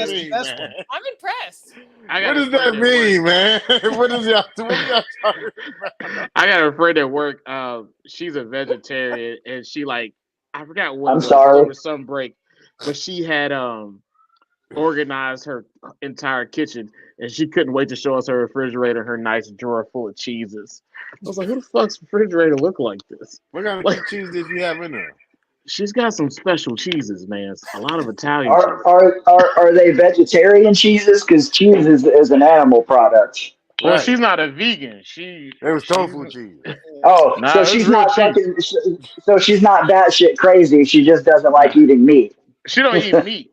She don't like eating meat, but she is about the cheese. She's all about the cheese. She got some purple moon cheese. I asked her about, do she have purple moon cheese? I knew Keno was about to ask a question about it. So purple moon cheese is cheese that's been soaked in wine, red wine. He's trying to test her level. Like port wine cheese? Yeah, but it's purple. It's called purple moon cheese. It's a little on the pricey side. Okay. Okay. What, man? I'm just asking, man. Hey. Keto has selective cheese taste. Cheese is good, man. When you go buy cheese, do you have like a little monocle in one eye? You just walk around the store. They charge him more when he does that. They got cheese that they got this. I'm eyeing this cheese though that I ain't had. You don't touch it? You don't even touch the cheese. You just kind of like moves it around with a cane. He chews it up and this isn't it. Bring me the other one. Hey, what is this? This is peasant cheese, right?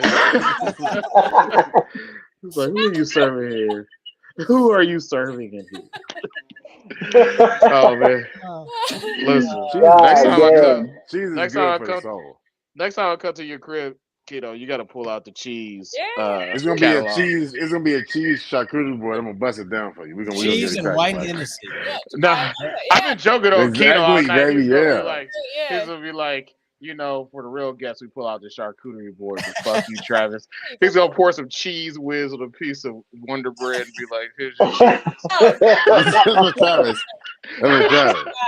Everybody else though, y'all gonna come. Y'all gonna get the Blue Moon cheese. Let's see what else. Get the almond cheese because Steven, you mentioned the almond cheese. I see you. I know you was looking at my almond cheese. I'm ready. And you was eyeing it. How many got hours you, does though. it take to get to where you are? I don't know. I'm just gonna it's be in like the corner sharp cheddar and eating almond. cheese whiz with the midgets that he just has stored in the closet. Nah, you gonna stay away from my midgets because my midgets they're not about to be outside with you. You're not. They're Listen, not those type of workers. They're regular people. they like having fun too, Keno. They don't work outside though. No Does he blade. give him the cheese? You think I'll They can put your have midgets? cheese. You think The I'll put your cheese- midgets on the blade? Everybody has cheese. We'll try to do that. We're not gonna let that happen. Not the blade midgets. We have some respect for the little people. Do you have respect for them? I do. I love little people.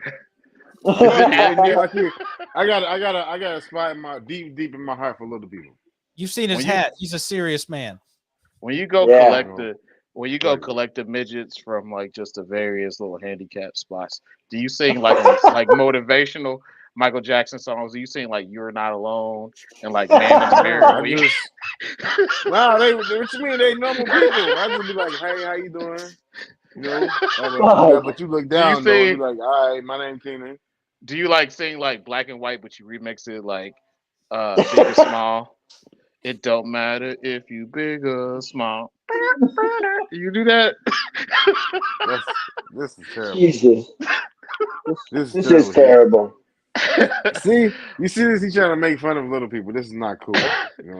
We stand. No, bro. Hey, the CBR stands with little people. He's just making fun of you, dude. Don't sell that man no hanger sixes. He's not putting snakes in it. He's not putting. There's a test you have to do before you get one, so don't worry, we've got it. No, we love at the CBR. We love everybody. It don't matter if you can be 8 feet tall or 2 foot tall, and ride on a scooter. I love you. Yeah. Well, feeling loved after watching all the little clips of our heads on other people's bodies, I'm like, this is the most insane thing I've ever seen. Hey, so how did y'all like that video? That was insane. Ashley, it was like 5 a.m, and she's like, all right, you got to pick one. I'm like, what the hell do you mean pick one of these? And we watched all of these crazy videos of my head saying stuff I've never said. Like, what is going on? You don't gotta pick them all. You don't gotta pick one. You can have them all. She told me I had to pick one, and I'm like, Chappelle. That was hilarious. Chappelle. Yeah. Listen. If I feel, I plead the fifth. 1, 2, Listen, 3. I'm like, this is. I actually have a really funny one. I have a really funny one of Ashley. It's like from like Fortnite. That I couldn't get the watermark off of. So I'm gonna send it to you. You can have it. You can post it if you want to. Yeah, my family had no idea what was going on. We posted it, and they're like, it's like, what is that? Like, who you different people? Yeah. I love it. It was great. In fact, who was it? It was somebody I talked to, and they got a show coming up soon. And they were just like, I love the videos. Like, I'll just make you one now. So I made his videos. I just made his videos. If you ask me, I'll make them and I'll just put them up. You don't got to have a show because it takes time. Like I couldn't believe all of them. I'm like, whoa, this is like insane amounts of labor to do this. They were hilarious. It takes very little time actually. Don't say that. like the Creed one that I made for Pat. Like I did that real quick. Because I can really see Pat with no shirt on and some karate dojo pants. Just flying around the Cowboys Stadium. Yeah, I can see that. I can see that. Damn. But yeah, so we went over time, but I do want to give you guys this part. Like, do you guys have anything that you guys want to let people know about your products that we didn't ask you, and that you guys want to tell people? I really just keep following us. Just on social media. Just check out the website. Just we're making weirder and weirder stuff. We're trying to do it faster and faster. So I think next year's going to be bananas. So we still got a decent we're working through, but I think next year's going to be nuts. So just keep watching us for more updates on what we got coming. Yeah, we Are definitely. y'all Like starting you guys. to are y'all starting to get out of the of that little slumber that COVID had on things and supplies? So we were 18 weeks minimum on anything you bought. Probably about 2 months ago, we finally tried to climb out of that hole. Yeah, so I mean it's been this year. unreal, the amount of orders we had, the amount of material that's not available. Well, RIP, buddies. Oh, little guys. About to go upstairs. The upper room. But yeah, rocking and rolling stuff. It's happening quick now. So we've made the investments in the equipment and everything we've got. We've gotten a lot clever at how we make things and pack things. So it's going down. So next year ought to be pretty rowdy. Yeah. That's good to hear. I'm trying to drop about 20 grand next year on focus stuff. So no need to try. You just send the check. We're gonna do it. I have to no. What I have to try is to convince you heard what he did with the last invoice. You see how he turned that boy around. He said you ain't playing on games. They get him in, get him out. The trying part is not spending the money. It's convincing myself to sell the chondros that I need to sell to have the money. Oh, you keep 150 of them. Come on. You keep on I think I need about 200. No. I'm just kidding. I need to sell some of these fucking things. Right. You can sell me too. I don't need Hanging right there. Two of them. You know, I'm good money, we good. There's a real bricks behind him. He's not playing around. Just, whatever one you got, Pat, you can always bring them here. We'll post them for you, man. Yeah. It's like you said earlier, it's Christmas time. I've got some stuff that I should have never even had to put a picture up of right now because everybody's worried about buying Christmas gifts. All my kids just have rats for Christmas. So yeah, it's just a little extra water on them.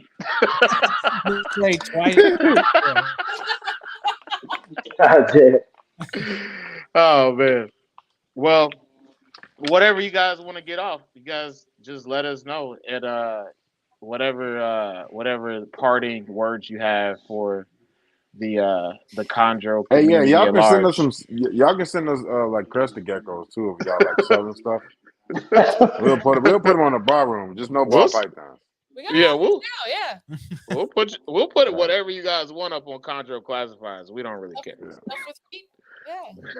Well, you know what? I'll take that back. Just Tuck, you keep your ball pythons. Everybody else, we'll put some ball pythons up. God damn. Listen, Tuck, if you send me pictures of your ball pythons, we'll put them in Chondro classifieds. But you traitor, damn traitor. Hey man, Tuck is my friend, man. You already beat him. Don't kick him while he's down. He ain't even got no hair on. Why not? I want to kick him while he's down. That's not nice. I want to light the dead horse on fire. Do you see how he's living? You see what happened when he took his hat off?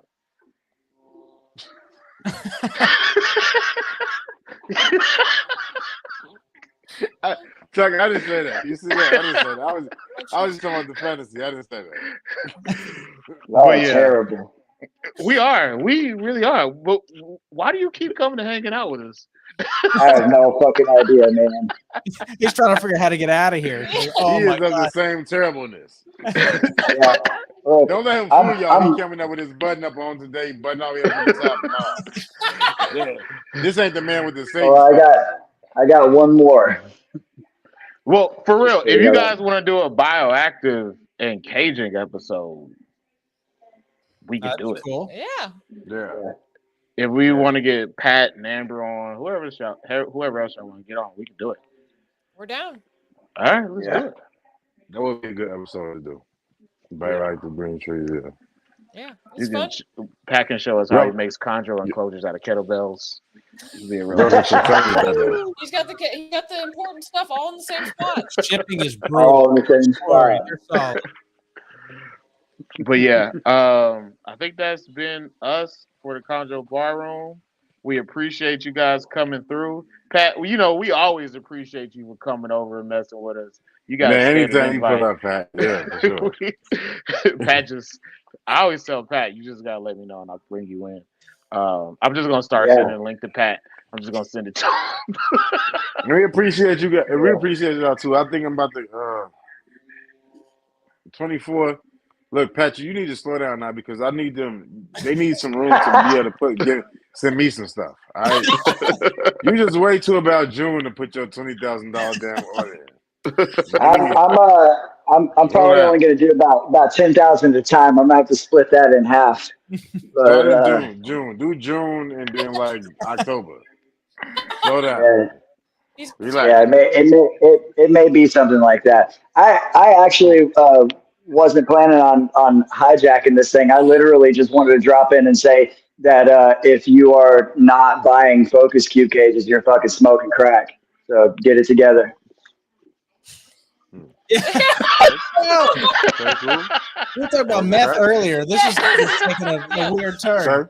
So what I want to do is my point is what I want to do is my aim is for 24. I want to get off the crack, get a focus because I want to leave. I want to put the crack down. I want to leave that dope alone. You find a whole new high. Let's go. Huh? Yeah. I don't know. I guess everybody's mic is kind of weird, but you know, we're gonna stop being like Mary and we're gonna get focused cube enclosures. But yeah. So thank you guys for coming on. For sure. Thanks for having us. It was awesome. Yeah, it was a bunch of fun. Lots of laughs. I think his what's name died. That's what it is. His earphone died. Chondro Bar Room. Y'all have a good night. Yeah. Hey, thanks for having us on, and thanks for being on having us.